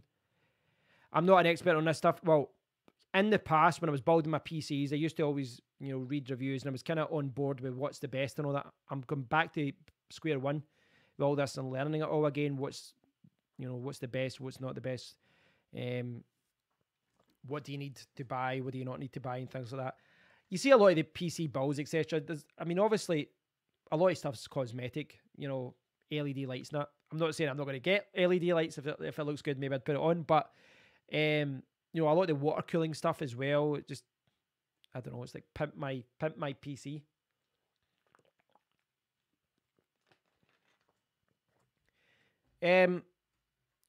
Well, hold on just now. We can jump over and we'll see.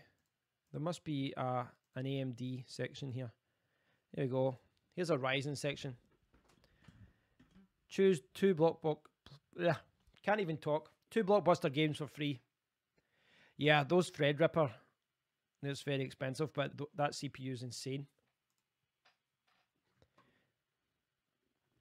Well, for a start, that's much cheaper. So look at that, 8-core CPU, 750. I think that's the one that's kind of, you can seem to get things a little bit cheaper.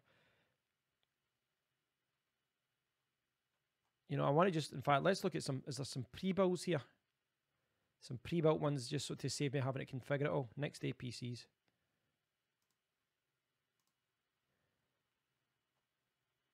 AMD, where's the AMD? Ryzen 5. These ones all seem a little bit too beefy. Advertised PCs.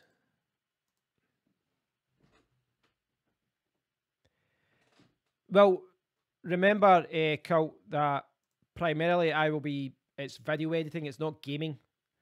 So the general consensus, if you look at PC Part Picker, if you look at, you know, build a PC on Reddit, things like that, the general consensus is that go with an i5. You don't need an i7 because the graphics card is going to be doing the bulk of the work. That's not the case with me because I'm doing video editing and code videos every single day, and multiple cores is normally what helps with that. Now, there are some changes in Premiere Pro where the graphics card's helping with rendering and things like that, but the CPU is still doing the bulk of the work. So I'd actually be better going for a Xenon processor, you know, 6 cores, 8 cores. The more cores, the better. Although saying that, I did read the review and I looked at the benchmarks between the 8700K versus the AMD chips, and despite the AMD having more cores, they were kind of similar position. I need to look into it more. I find it all interesting though. It's good to get back into it. I was into it more years ago. I was building my own PCs and I used to replace parts and upgrade and things like that. I think websites like CEX are shops like CEX are good for trading in your old graphics cards and things like that as well.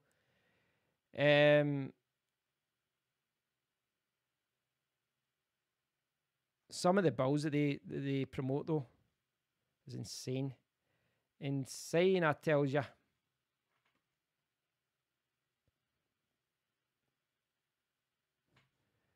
Better bang for your buck for Ryzen. Yes, that seems to be generally the case, but I'll try and find what I'm talking about because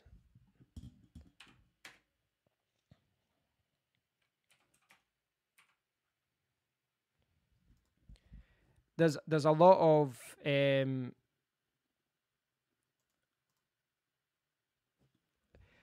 of people debating this. So hold on, I'll show you what I mean.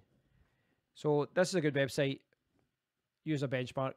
So look at the prices here. The Ryzen 7 1800X, 365, 16 threads, 6 cores. So speed rank 23rd, speed rank 4th. So you can see that's placed higher. And in performance, you can see for certain, that is higher than a few things here. But there's a lot of people saying that the new Intel series has really kind of put the ball back in their court. But hasn't Intel used the same chipset for the last how many years? The last, I don't know, 4 or 5 years. I don't. You clearly know more than me about this. I'm kind of playing catch up with a lot of this.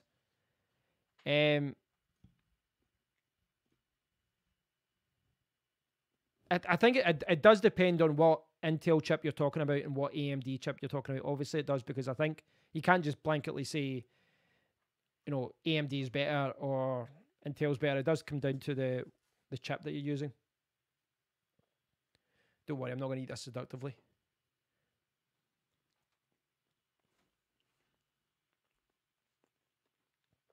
I'm looking at benchmarks here, though.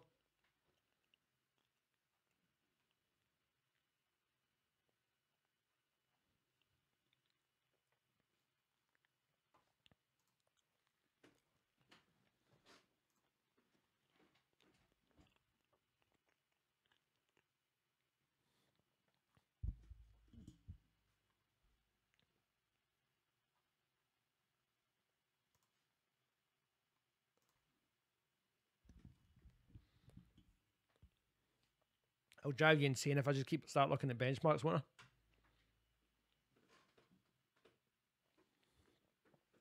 I? As far as a bang for buck, when the new 8700K comes out, I reckon we're going to see a lot of older build computers being sold with 8700K, maybe even the 7700K, and they'll be sold at a lower price point. We might see the AMD PCs and laptops being a little bit cheaper as well, just because they'll get more competition again. Next week's Black Friday, so we maybe see something a little, we'll see some bargains out in the next week or so.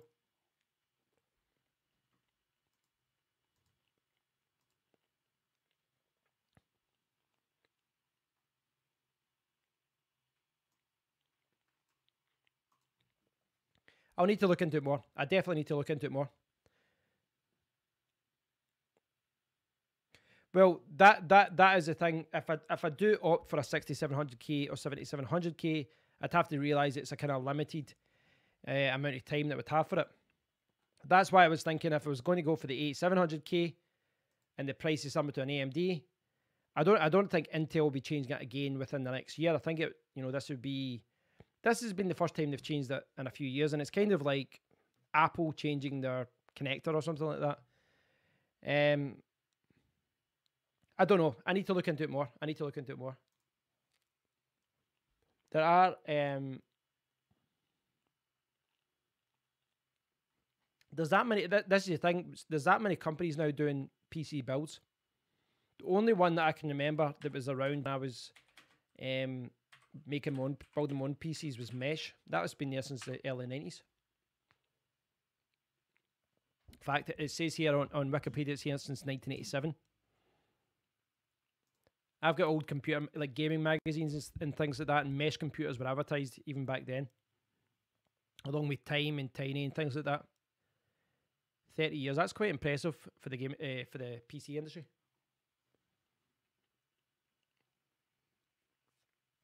No, I don't.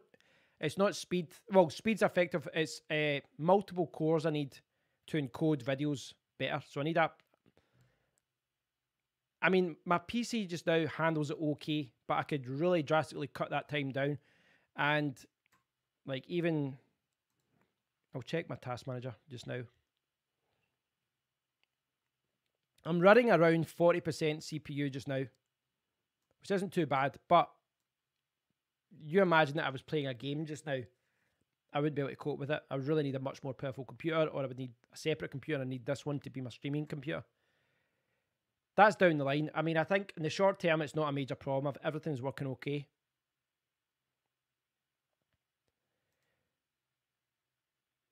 But gaming isn't the main thing that I need just now. It's more cores. Even like my laptop has got the 6700 HQ. Going just to the 6700K increases performance by 50%.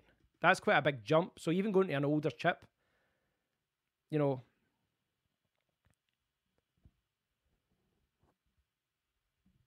I don't think I need the 1080. I really don't. I don't play, unless I'm going to be playing games, I don't think I would need a 1080. I think the 1060, I could get away with a 1050 just now, I think. Which would maybe give me a little bit extra performance with Premiere Pro and things like that. But, you know, if I was going to be gaming, it would make more sense to, you know, just buy more games from a PlayStation 4 than it would to upgrade. I already have a PlayStation 4. I could just buy games for that rather than, you know, get a gaming machine. It's more about the encoding. But I'll see. You know, I do keep flip-flopping. I'll admit that. I do keep jumping. Yeah, I saw there's a 1060. There's a 3 gigabyte in the 6 gigabyte version. I do keep flip-flopping between what I should get and what I shouldn't get. You know, I keep changing what I should be doing. I know this is a kind of silly way to look at it, but because my laptop has essentially been used as a desktop, when I get a new computer, it kind of gives me a free laptop, if that makes sense, because this has got, like, how many have we got here? 6 wires, you know, 6 cables coming out of it, all the USB ports, the Thunderbolt cables. I could take it away and sit downstairs with it, but I can't because it's such a pain to set it back up again. It'd just be, you know, when I get a new computer, I can have 2 different, I can have the laptop downstairs, I can have a computer up here. So that's another reason why it would be good to get a PC.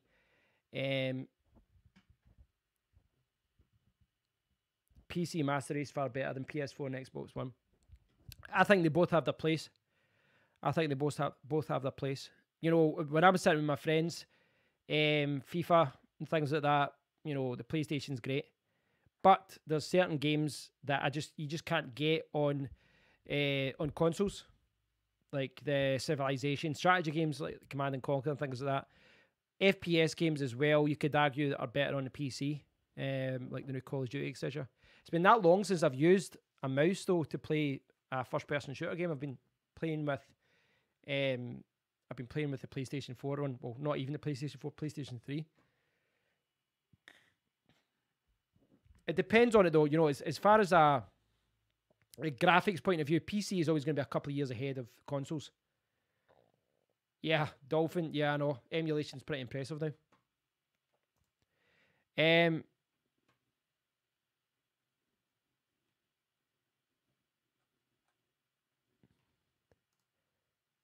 It's funny when you look at these. See when you look at these PC websites. You know, this is Mesh. This is the one that's been going for 30 years, and it's funny. It's funny how, you know, like, look at this, from £429. You click through. There's absolutely no computers there at £429. None whatsoever. What a tease. What an absolute tease. There's things like that you know they'll advertise something. I've seen that a lot where they'll advertise something and then you click through and there's nothing there. Too much bloatware. What are you referring to? To consoles?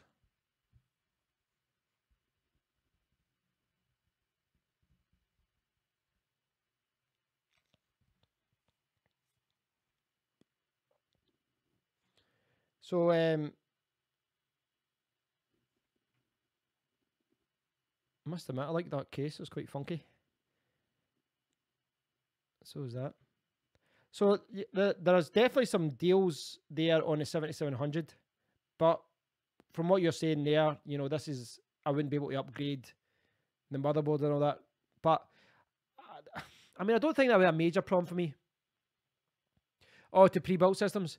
In what regard? As far as parts that you don't need, or are you referring to? I don't think software. I assume you're talking about stuff that you don't need. It's really just to give me an idea of, you know, what I would need and things like that.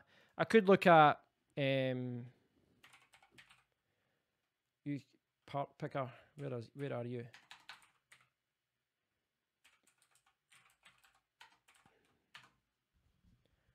I've obviously spelled this wrong somewhere.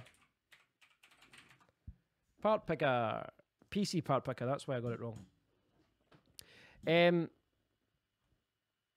Build guides. There's a couple of good guides on here.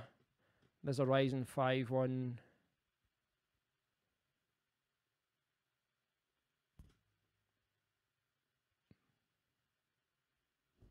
I really need more. I want to see some builds that are regarding like video editing. That would be good.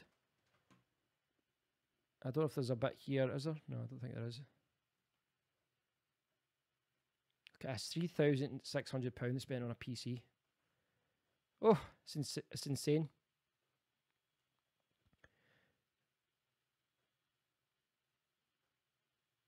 Yeah, but the Ryzen 7 chips are coming in are roughly about the same price as the A700K. Well, that's what it seems like anyway. I mean, I can check the PC Specialist website, but that does seem to be the case. I was looking at people talking about it today, and they were saying how, you know, all the reviews were saying that basically the new Intel chips are quite competitive now. You know, as far as pricing goes.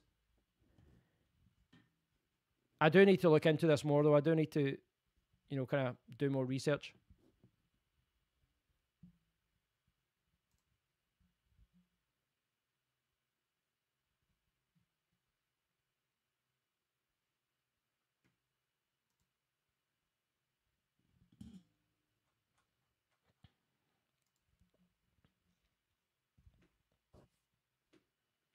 But it does show you then, you know, when you look at what other people are doing.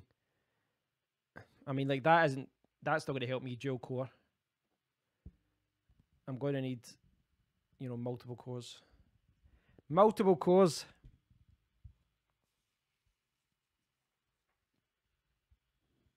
Yeah, you're right. The prices of them are still high. The prices are still high. Prices are still high of the new Intel chips. So that's how it, you know, I would buy if I saw a good deal for a 6700 or 7700 or for an AMD chipset, an AMD computer. I would buy one. I need to look into it more. It's quite interesting though. You know, there's a lot of things to because I'm playing catch up. You know, with a lot of this knowledge, I do kind of need to try and, you know, look at all the. We'll try and look at all the factors as far as what I need. I think for video, which is what I'm doing, and for streaming, that's good. If I decided to play games while streaming, then that's different again. It's one of those things though, I think hardware videos, I've seen Jazz 2 Cents or Jay-Z 2 Cents hardware unbox. I don't think I've seen that. Okay, I'll check them out. Thanks for the recommendation. Hardware Unboxed. Right, I just want to quickly check that. Hardware Unboxed.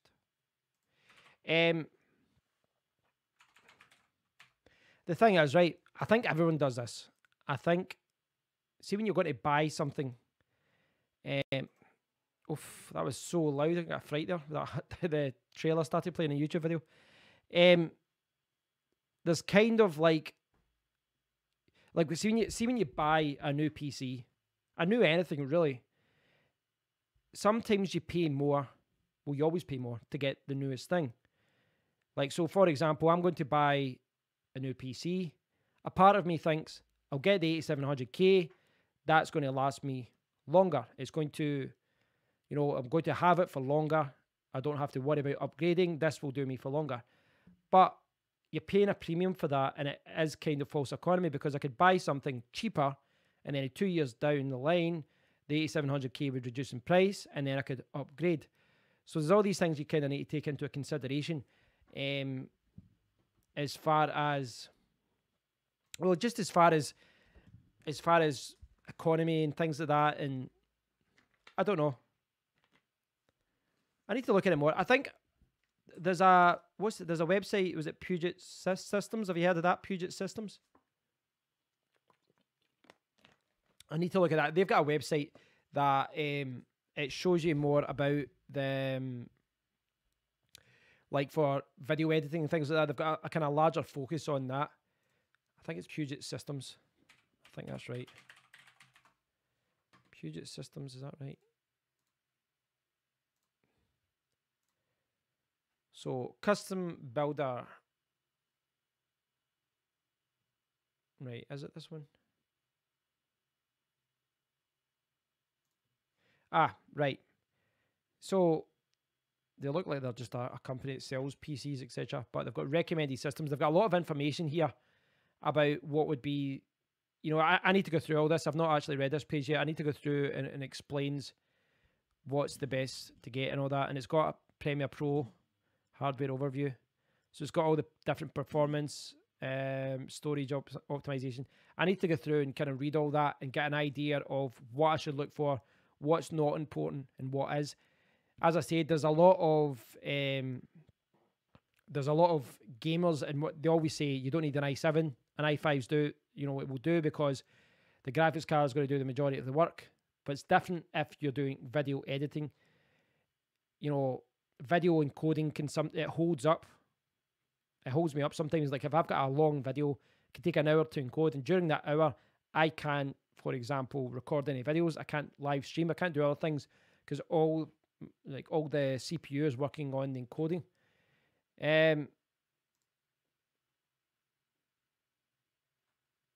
Hardware recommendations. But even at that, you know, even at the suggestions of websites like this, where they're recommending, you know, 4K editing for, you know, large companies that are doing video work. I'm not doing that, so I need to take all that into consideration as well.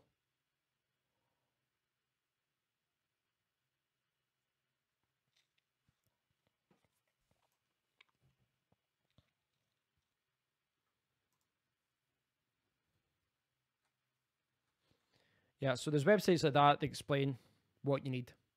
I do need to look into it more. I do think a PC is a better solution than me from a laptop, because I already have a laptop as well. Although, in saying that, a Thunderbolt dock would kind of tidy things up, but it's an expensive purchase, and it's money that should probably go towards my computer, my next computer. That's what's held me back from getting a Thunderbolt dock.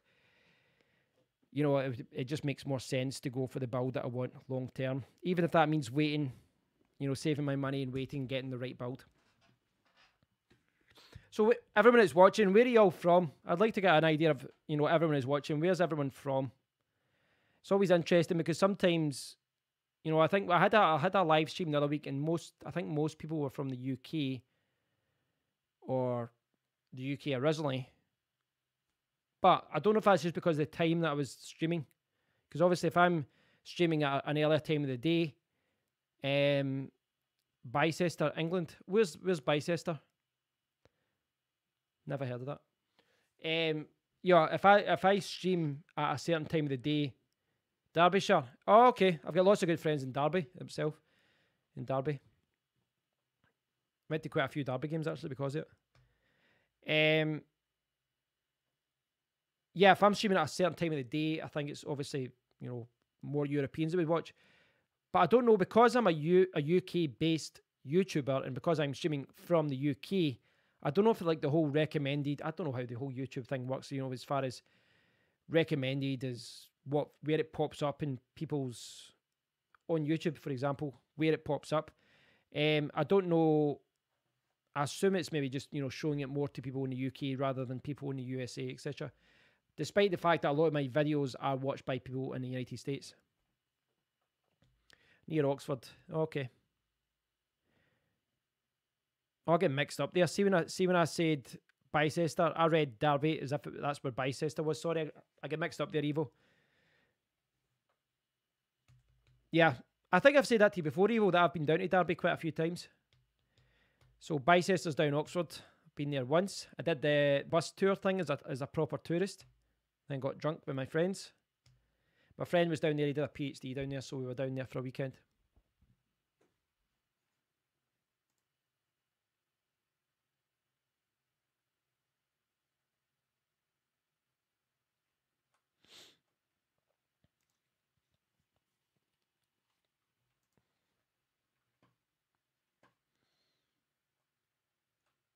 I'll need to look into the whole building the PC thing up.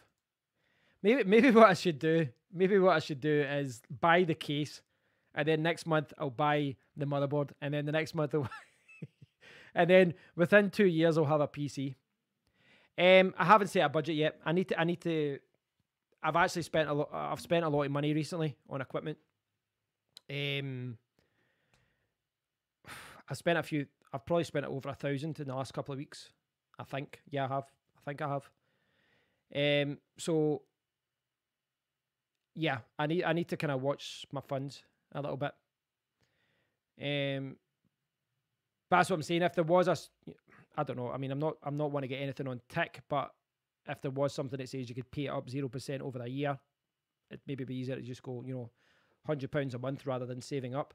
But I don't think I'm in any immediate rush to get one. It's just something that's been on my mind that long term would be good to get.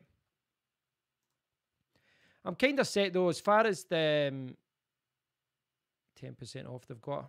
I'm looking at the website that was there.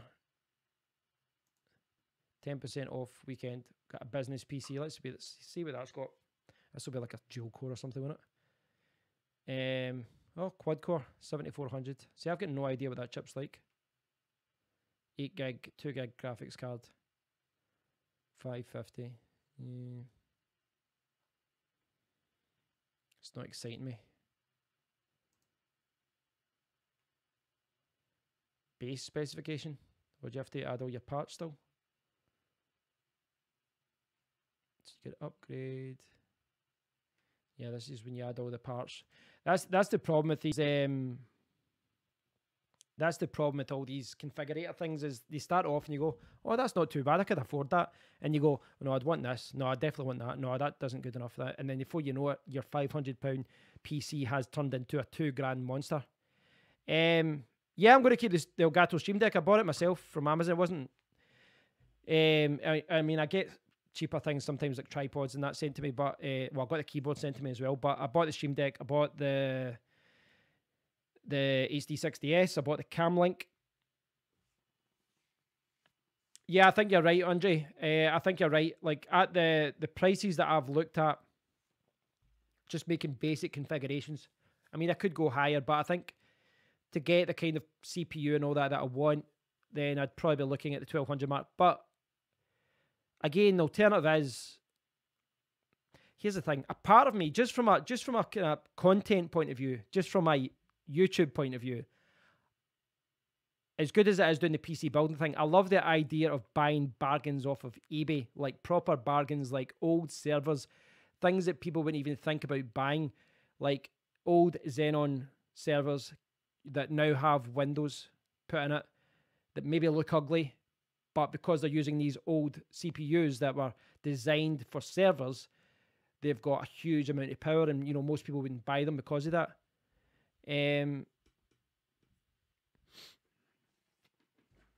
Evo, I think it's best to research. Evo, I don't think I've asked you your name before. Sorry, I don't think I have actually. I'm not used to just calling you Evo Gauge in the comments. I think what I could do is, like, the PC picker thing is a good route because I can start off with a build and then modify it, and then I can look into each part, whether it's the which part is the right one and things like that. So, I mean, what I could do. Oh, it's Roger, right? I don't know if you've told me that before. Sorry, Roger. Tech Yes City, is that an eBay shop? Andre, is that an eBay shop? Tech Yes City. I'm going to Google that. Tech Yes City. Oh, it's a YouTube channel. He's a bargain hunter guy. Okay, that's interesting.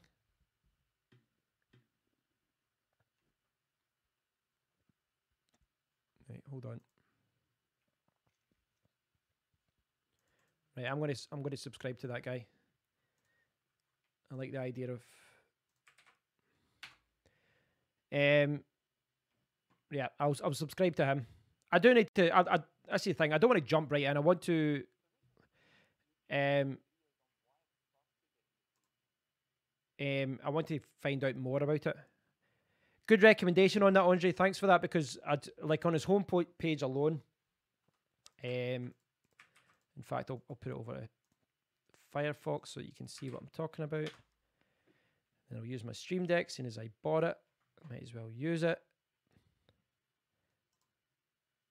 So, yeah, look at this. How to make your computer faster, the 255. I like the idea that he's doing things in a budget. See, that appeals to me. Like, that's something that appeals to me in general with my YouTube channel. Just curious whether I can improve that video there. Wait, I see the video. The color of my webcam is bizarre, isn't it? Right, is the white balance a little bit better? Right, we'll try that.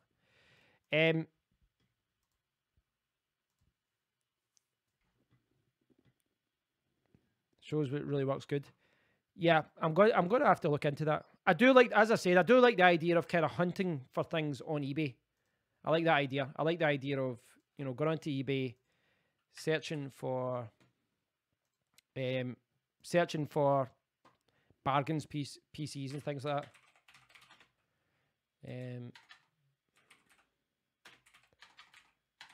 Windows PC or refurbish server. See, like, there's things like that. I had a discussion with my friend Paul the other day about this, and he was saying that because people wouldn't think about buying a server for a PC, they wouldn't think about it. But it just depends, because some of them, obviously, there won't be. I don't know. Some of them, it's just like you'd be as well just getting something new, but it depends. I don't think the word server is what I wanted. Let's just put refurbished Windows PC and what comes up. Yeah, those things are poor. Can you set the cores? Right, let's go for a quad core. We'll see what pops up.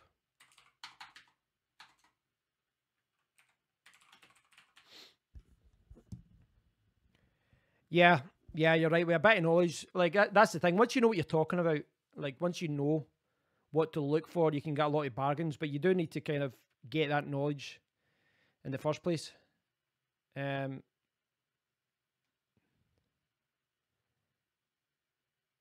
Like some of these are just. I'd want an i7, wouldn't I? I want an i7. Refurbish i7. I don't want an old Windows. I want a Windows 10.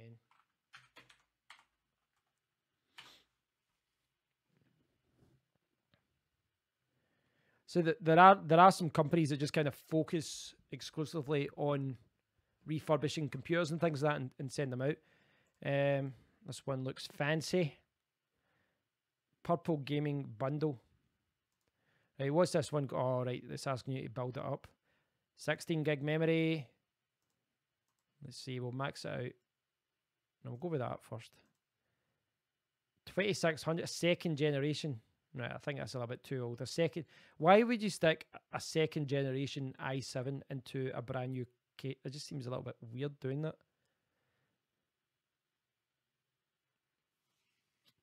Yeah, AMD were nothing before. Well, in saying that, I had an AMD. My old PC was AMD back in the day, but that was before they got sucky.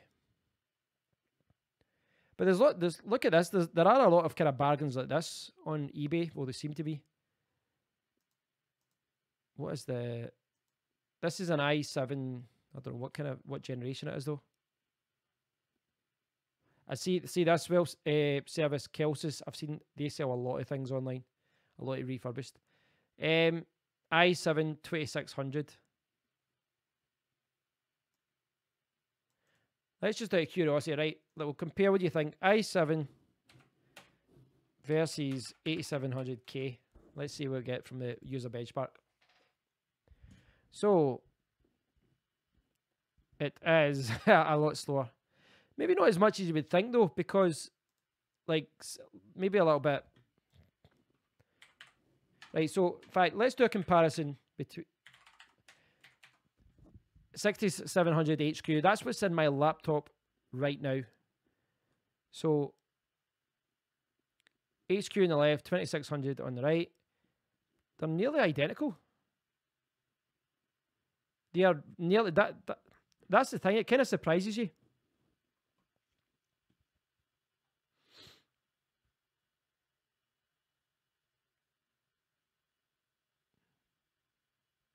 Yeah, Andrea, I really do appreciate it. I mean, it's one of those things, you know. I'm someone who used to be knowledgeable in this area, and then fell away from it, and I'm kind of coming back in. So it does feel like starting from scratch in many ways. I do have a basic understanding of things, obviously, because I used to build PCs. Well, I built my own PC a few times, and I built some for friends. I think this is quite interesting though, because you look at an i7 2600.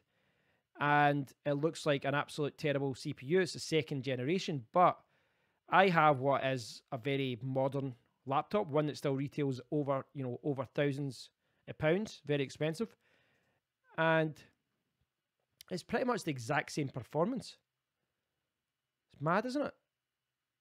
Turbo, it can actually go. The turbo from the 2600 can go higher there.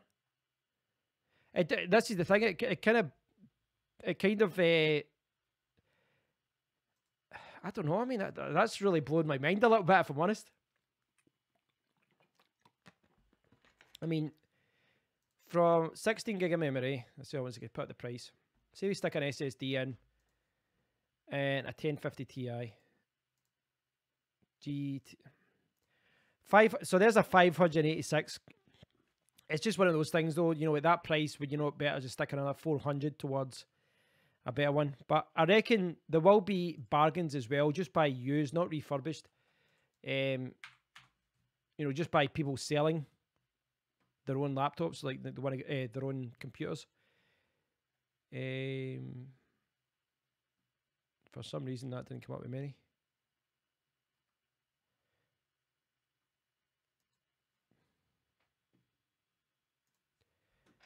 $2,600K is an awesome Grace chip. Yeah, it's quite. I do think it's quite interesting because in my laptop I've got the 6700 HQ, which was pretty much. I mean, I know the 6820 was in a couple of laptops, but by and large, unless you went for one of those expensive MSI gaming laptops that were 17 inches and like £4,000, the highest chip that you really saw mostly was the 6700 HQ. So what was in the Dell machines and the HP machines. It was in the Apple MacBook Pros as well. And you're paying thousands. Like my laptop retailed it. I mean, I bought it for 900, but I bought it second hand. But it retailed at about 2,300 to 2,400 at the time, despite the fact 4 generations before the desktop PC was giving nigh on identical performance. Don't get me wrong, you need to take into consideration that when you've got a smaller, I mean, look at the size of a laptop compared to a desktop. There's obviously you need to take that into consideration. i7, I want to just put i7 PC. See what I get. But it's quite interesting, isn't it, looking onto eBay, because I think, like, for a short-term solution, short-term as in just get me back into the PC world, if I went for one of these older kind of 2600 chips, maybe I would, maybe, I don't know, maybe it is a good way to go for a short term. I can mess around with it, do some upgrades and things like that, buy equipment that works with the older setup that I can transfer into the newer setup, things like that. That's what it would maybe kind of ease me into the building, and then when I've played around with it a while, then I could upgrade, buy my own case, find a case that I want, put the old parts in the new case, and just build a PC gradually by starting with an absolute crap box. What do you think? Do you think that'd be a good way to do it? Could be an interesting series of videos, I think. Where you basically start off with a crap PC, a crap, setup, and then over time you get a new hard drive, then you get a new graphics card, but you start off with this base setup, and then you just upgrade one part at a time. That actually interests me. I don't know if I'm being crazy, but that kind of interests me.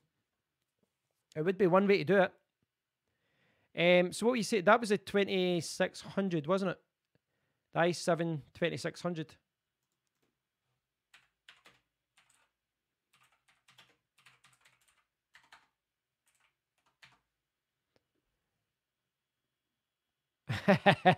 Spent 4K on 3 systems. Well, the idea with that, though, the idea would be the only buy parts that I would need. So I'd only buy parts that I would need. Like, for example, here's an example, okay? Here's an example. See, I bought one of those older style computers on credit. Yeah, I've got like 500 credit or so I'm not going to say it's free, but I've got money sitting there that I can use on CEX. So it's a good way to get started. And then I can, save up to get what I want. I could buy an absolute, I'm not going to say an absolute terrible PC, but a decent PC. And then what I could do is transfer it to a better case. So there's one option, and then maybe I could upgrade the motherboard, or there's things that I could do that and then get a better case. And then it's just about, improving. The motherboard and the case you'd maybe have to get at the same time. Well, it depends on whether I bought a mid or a full tower. I do like that. I know this is, I don't think this is something that other people do, but I think from a YouTube channel point of view, I like the idea of buying a crap box and having that as ground zero, as stage one, and then the next stage would, I don't know well, I guess the next stage would be a better case. And then at one point, you would maybe add a graphics card, and then you'd have to add a better PSU because you'd have to power all that stuff. And the thing is as well, I would mess up. I would undoubtedly mess up at one point, but it'd be a good learning experience. And maybe with good videos as well. The thing is, obviously, I'm thinking about this from a content creation point of view, when I'm trying to do things that I think would be interesting videos, produce interesting videos. So, there's things here as well. There's the it's the i7. What did you say it was, the 2600? There's a Dell 990. Right, so I'll show you my thinking here. This is just a wild tangent. Work with me here and we'll see how far down the rabbit hole we'll go here. So look at it down here, right? We've got the i7 2600, 8GB RAM, 128GB. Okay, it's only Windows 7. That's not very good. Maybe avoidable. But I was looking at the i2600 there. But there's other ones here as well. The HP 400, 280. There's the 4790. Is that not quite a good chip? So 4790. So I'm going to compare it, how it compares to my 6700 HQ, which is still one of the most popular laptop CPUs. Well, it wasn't a year ago. 7700 HQ is popular now. Yeah, that's a lot better. 20% faster. Yeah, so there's 20% faster. I love this website, by the way. I really do love this website. This has really been helping me get an understanding of what's better and what isn't. So there's the other HQ chips, but you didn't really see them anywhere. Even at that, that's still slower. And that was very expensive, that one. So there's the 4790 there. 8GB of RAM's not the best. 2TB hard drive. Don't know what that could be. 745 graphics card. Windows 8. Or in fact, sorry, I was looking up here. So there's the HP 400, right? So for 280, I don't think it gives you any more information in here. I've got two of them. The thing is as well, now, what am I doing? I'm pushing the wrong keys. Did that not copy that? Yeah, I did. So this is the crappy thing that they're saying here. That looks terrible, doesn't it? Oh, it's a mini thing. HP ProDesk G2.5. That's what that is. Small form factor.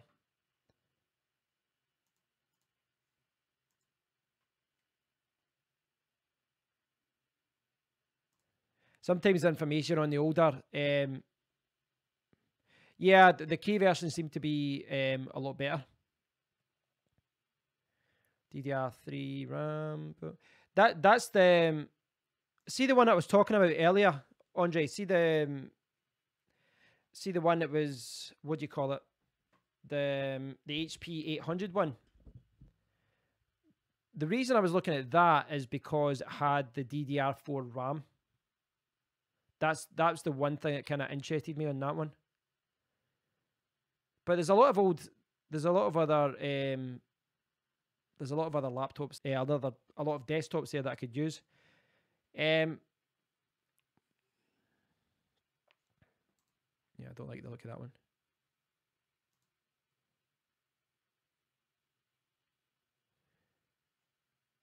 So 6700. I think that's about, oh, sorry, that's a K. I didn't mean that. In fact, yeah, that one. So the 6700 is about 25% quicker than my laptop one. So it's a little bit of a performance boost.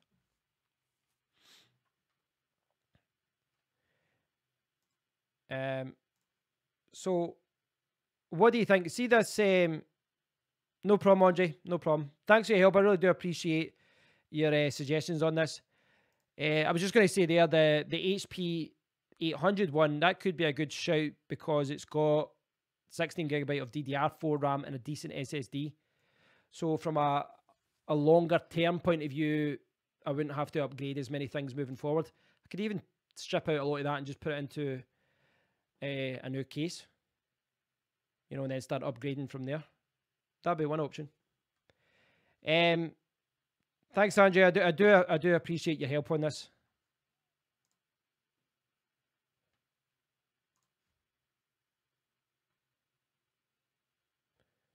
I'm just kind of browsing around now.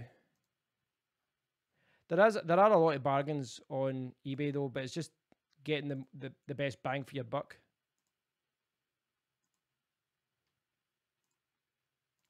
Going to add here.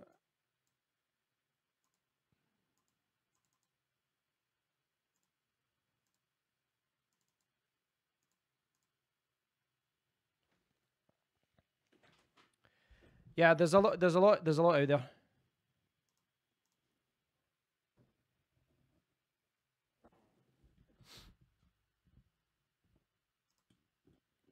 I just noticed my Stream Deck wasn't working there. It wasn't showing me the number of viewers. It's kind of irrelevant, but before it was showing me, right there, before it was showing me how many people were watching. It's not doing that now, and it's annoying me. think it's just, it seems to sign itself out, the Stream Deck. I don't know why it does that. It seems to be signing itself out of YouTube. I don't know why it does that. It's not something I've noticed before, because this is the first time I've streamed with it live. I'm sure it's something I'll be able to sort out though. I think what I maybe need to do is go to the accounts and remove it and then add it back. That's the plan. I am the man with the plan. So I think that would, I don't know, maybe that would be a good option for me, where I would buy an older laptop, an older desktop, try and get one that's a bargain, and then over time I could buy a little upgrade once a month. I could buy a case, and then the next one I could buy a graphics card, and then I could buy this, and this. Just kind of upgrade things over time. So it would be like a work in progress. That's one way to do it. I'm not saying it's the most efficient way, but could be fun. Could be fun. But see, I'll need to look into it more. Definitely need to look into it more.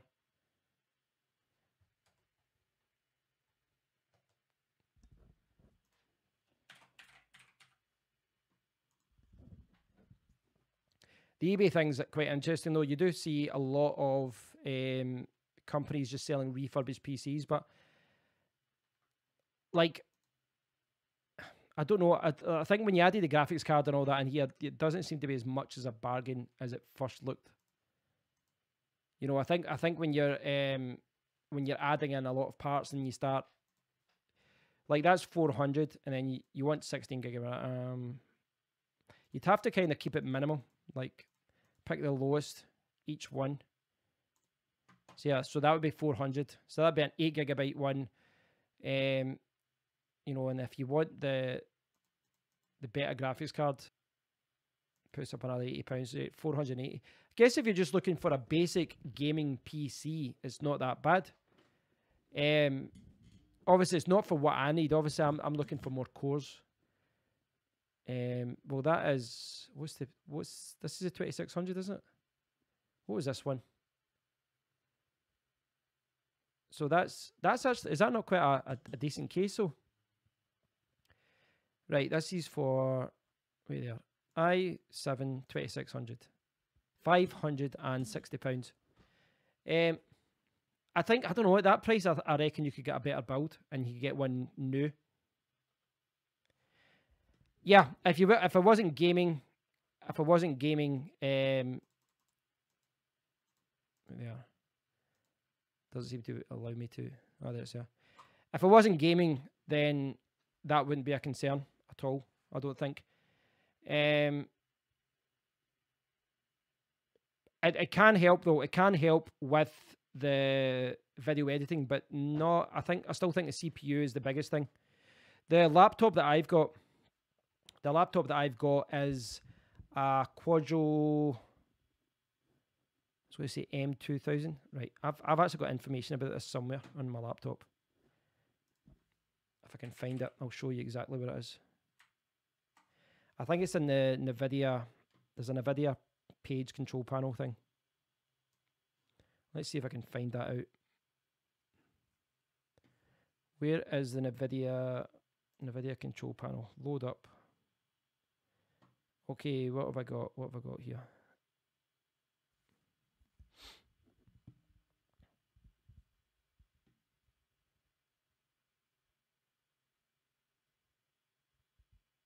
It's taking its time to load up. I don't know why. Where is it? Where is it? I think it's 4 gigabyte M Quadro. No, it's not there. Can't remember I can't remember what screen shows you. No, there's a screen that shows you exactly what I've got. Intel graphics settings, that's not, is it? Video display.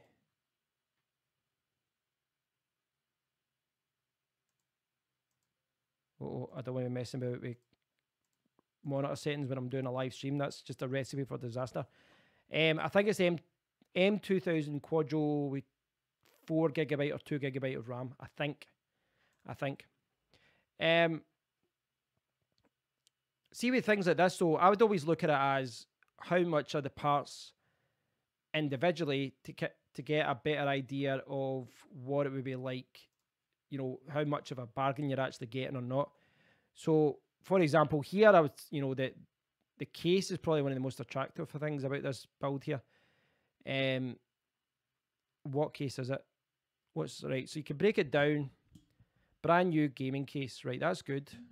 Sirius black case with RGB LED fans. Right, you got Windows Home, a Microsoft authorized refurbisher license. I didn't even know that existed. Next day DPD delivery. All good. Shipped in our retail PC case. Sirius black case. And it looks like well, that's about £80. That's actually, well, that seems like it's a decent, like 65 at least. That seems like it's a decent case to have for a budget build, doesn't it? You don't think so? You don't think that's a decent case for a refurbished PC? Like if you went, as Roger was saying, Evo was saying, you don't need, if you don't need a graphics card, say you just put in 16, you'd probably want the SSD, to be honest. But say you didn't.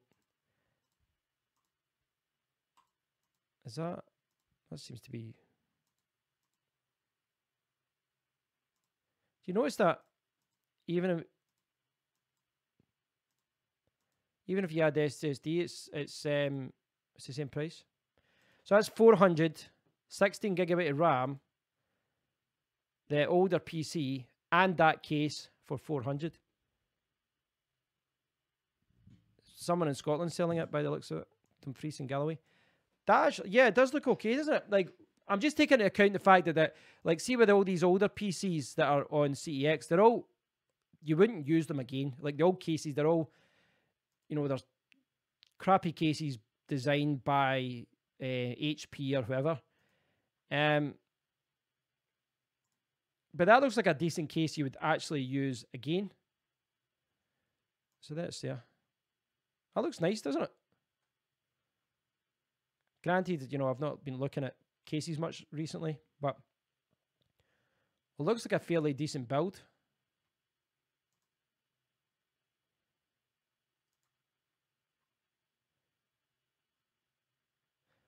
For the price, that isn't too bad, actually, I would say. You've got like that CPU, as we saw, performs, it was the same as the one in my laptop.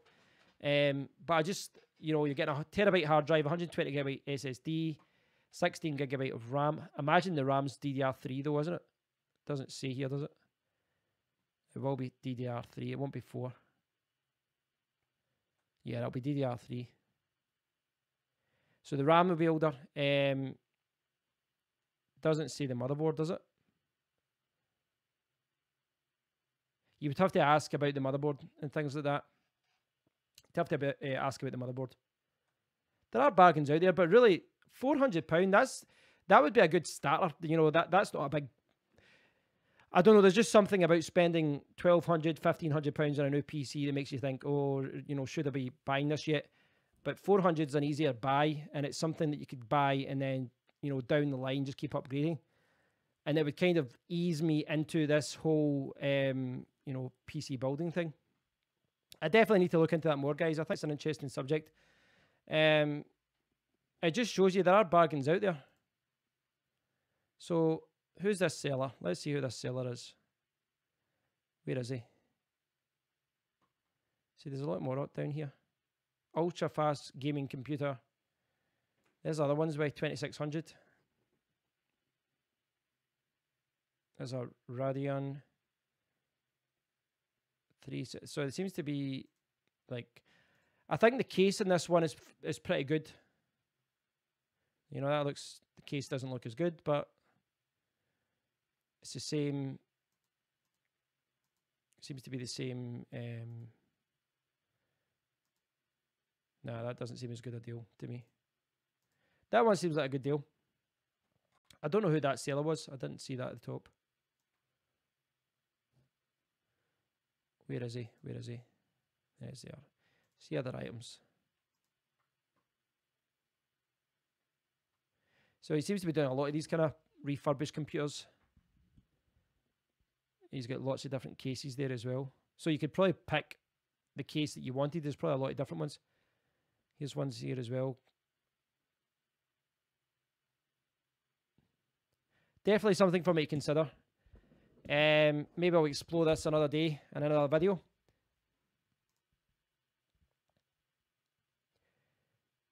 Yeah, I agree with you. I agree with you, Evo. I agree with you. It would become obsolete fast. But here's like what I was thinking was though. Again, this is my madness thinking, but what I was thinking was that like that older CPU, it sounds like it's obsolete, but it's giving me the same performance as my laptop. So from my work environment just now, it's not an upgrade, but it's not hurting me. What it would do is tidy up my desk, give me my laptop to use downstairs, or perhaps even here as something else. You know, I would have 2 PCs at my desk. I don't know. It would give me some other options. But if I got the right case, the case that could be used in a future build, then that's something I don't need to buy again. Additionally, if I got one that had an SSD that had DDR4 RAM, this is something that again could be used in a new build. So essentially, you'd be throwing out the old parts eventually, but you know, building upon it.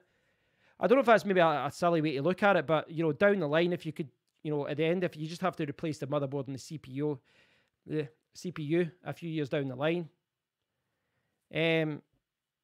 I don't know. Again, this is me speaking as someone who hasn't built a PC in well over 10 years. In fact, when did I go to New Zealand and all that? Right, so about 11 years or so, 12 years. 11 years since I left my computer, and even longer when I actually built that computer. So you're talking 12, 13 years since I actually built a PC. So this is just me brainstorming. That's what I was thinking with the one from CEX. The one from CEX has, I was the same. I had an Athlon. I had an AMD Athlon. That's exactly what I had. I forgot the name of it earlier, but that's exactly what I had. The HP one, which is a kind of mid-tower, it's like quite a smaller one. That's 445 or something, but it has 16 gigabit of DDR4 RAM, a 256 gig SSD, and it has a 6700 CPU, which is about, I think it's 50, what is it? It's 25% quicker than my CPU. So that's a 25% boost, an SSD, all the USB ports. That doesn't have to be, you know, I don't have to buy a Thunderbolt dock because I would have, you know, like 7 or 8 different USB ports now to use. So I don't have to worry about all the wires about my desk. Well, they'll still be there, but they'll be a little bit tidier. I'll need to look into it. If I'll look into whether if I could take an old PC, take the motherboard and take all that and put it into a new case, then that's good. And then down the line, what I could do is, you know, I could replace the motherboard, but use the same CPU, and then I'll replace the CPU. But like as Anjay from Cut Games was saying earlier, it looks like Intel are changing it with the 8th generation. But that wouldn't necessarily be a problem because it just means I would change the motherboard and the CPU at the same time. As long as it all fit into the case.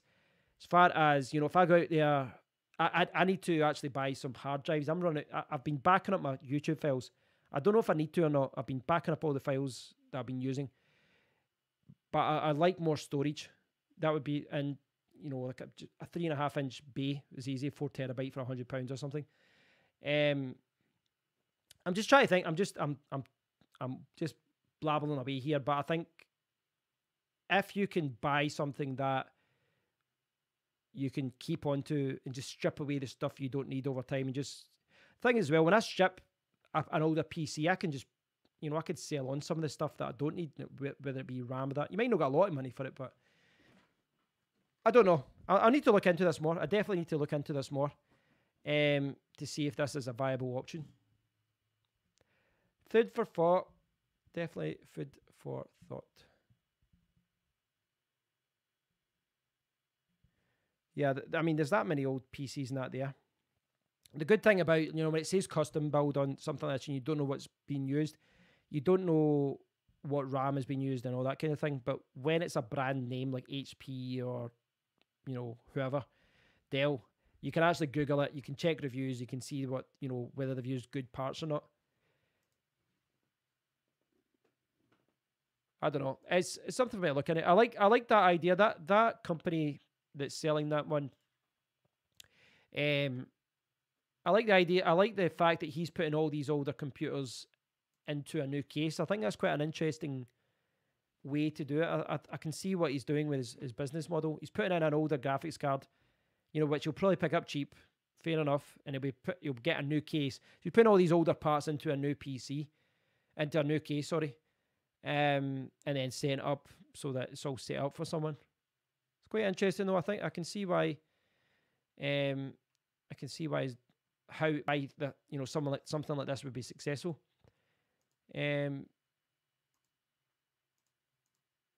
Yeah, that seems to be his best setup. He seems to be selling lots of them, so I don't know if he's got like a batch lot. He's bought a batch lot of these things. But to go back to what that guy had, he's selling, so it'd be 16 gigabyte of RAM, 120 gigabyte SSD with 1 terabyte hard drive, no graphics card, you use internal graphics, and then the processor i7 2600. I would say, though, I don't know about the internal graphics. I don't know what the HD graphics were for the 2600. It's an older CPU. So they'll be using a DDR3 RAM. Not sure what it was. Not sure. Food for thought. Right, guys, I've been streaming for quite a while now. I have been blabbing on for a long time. Thanks for watching. I do appreciate you watching tonight. I'm turning the comments on and off. Yeah, I was kind of just, I didn't have, the other week when I did a live stream, I was talking about phones. I was talking about a lot of other things. But tonight I just wanted to catch up with you guys, do a live stream. I would like to do some gaming. I know I keep saying this and I've not done it yet, but I want to do some more gaming with you guys, do a live stream of gaming. And yeah, thanks for watching, guys. I do appreciate it. You've helped me consolidate some thoughts in my head about, building a computer. I think that'd be interesting moving forward to do videos like that. I think it'd be interesting to do whether I get a new build, whether I just buy a PC or whether I get an older one and upgrade and things like that. I think it's an interesting subject, and I think it's something, well, it seems like it's something that I think a lot of other people are interested in. What like that channel that Andre recommended, I think it's a good idea. I think there's a big market, and a lot of people interested in having good PCs and building a bargain PC. I like the idea of that as well. I know it's there's a lot to be said about going to get something new, the fastest guarantee and all that, but if you can save a little bit of money, pick up what other people are, they think isn't worthwhile anymore, you can maybe build yourself a really good bargain PC for not a lot of money. Save yourself a lot of money. And here's the thing. If I can save myself 300, 400, 500 pounds, I can put that towards an ultra-wide monitor, and overall my setup is going to be better. Performance-wise, I do want to upgrade and, speed things up and things like that. But I don't know. I think from a productivity point of view, a new monitor would tie in better with what I'm trying to do as well. So I've got a lot to think about. But Evil's saying, well, you've wanted, I'll just put that on there. Evil's saying that you want me to build a PC now. Yeah, this is the problem, Evil. This is the problem, because I have been looking at articles and reading to get a better, to catch up and to remind myself how all this works. And it's not even a catch up really. It's starting from scratch really to figure out how all this works. You start reading comments and suggestions from other people, and before you know it, you're getting ideas of what you could do yourself. And this puts this little, it puts a seed in your brain that you'll start doing something yourself. I'll look into it. I like the idea of maybe getting an older one and then upgrading, like then buying a case and then buying something else and then buying that kind of thing. That appeals to me in a way. And getting back in the game, I'm the same.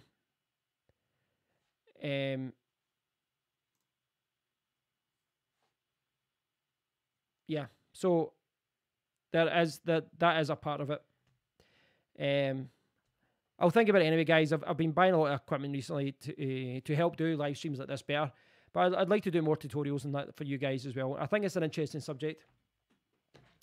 But if you've got anything that you want me to cover in a future video, let me know. Thanks for watching. I really do appreciate it, guys. Thanks for chatting, Evo, Andre, Kevin, Lewis, everyone that took part tonight. I really do appreciate it. It's great chatting with you guys. And God, you know, with these kind of videos, I'm in theory, I should be helping you guys and giving advice in theory. But you guys have really helped me out. You know, as I said, consolidated my thoughts on this. I need to do a bit more research on it. I'm not rushing into it. There's absolutely no rush for me here.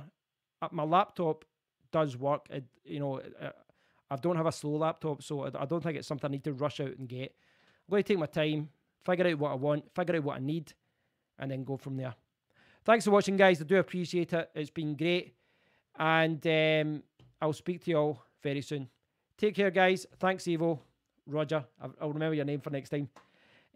I'll speak to you all soon. Cheers, guys.